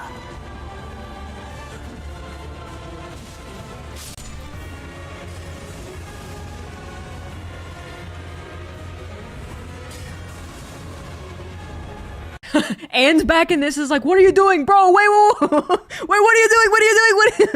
Why are you getting down on one knee? Anne's back is like, bro, we were fighting this guy. It's back. It's like, Elden Lord, please. Heart stolen is cool. Cool. Let us go together. Okay, that's what let us go together is. It's you accepting Mikola's voyage, and then you get heart stolen. That's crazy. Cool. If the NPCs get grabbed, they turn on you? Dude, no. Ensback is like, don't look at his hair extensions. He'll sway you to his side with his beautiful, luxurious hair. Don't look at it. That's crazy. That's crazy that your allies can get swooned like that. What is it called? Charmed? That's cool. All right, chat. This concludes part 1 of our lore overview. We may at some point do a deeper dive, maybe into like Midra and stuff like that. But this has been the overview. Here with our boy, Alexander. So thank you all for tuning in to the stream. That's all I got for today. We will be back more this week with Elden Ring Boss Rush. I want to finish the Boss Rush, and then this weekend I want to beat Dark Souls 1, 2, and 3 as fast as possible. And then we will beat Seamless Co-op with Allison. Ooh, and we gotta learn about Vike. We gotta learn about Mr. Elden Ring. Alright, chat. Thank y'all for watching. That's it. Good night. Good night. And we have to learn about Bale. We gotta learn about Bale. Curse you, Bale.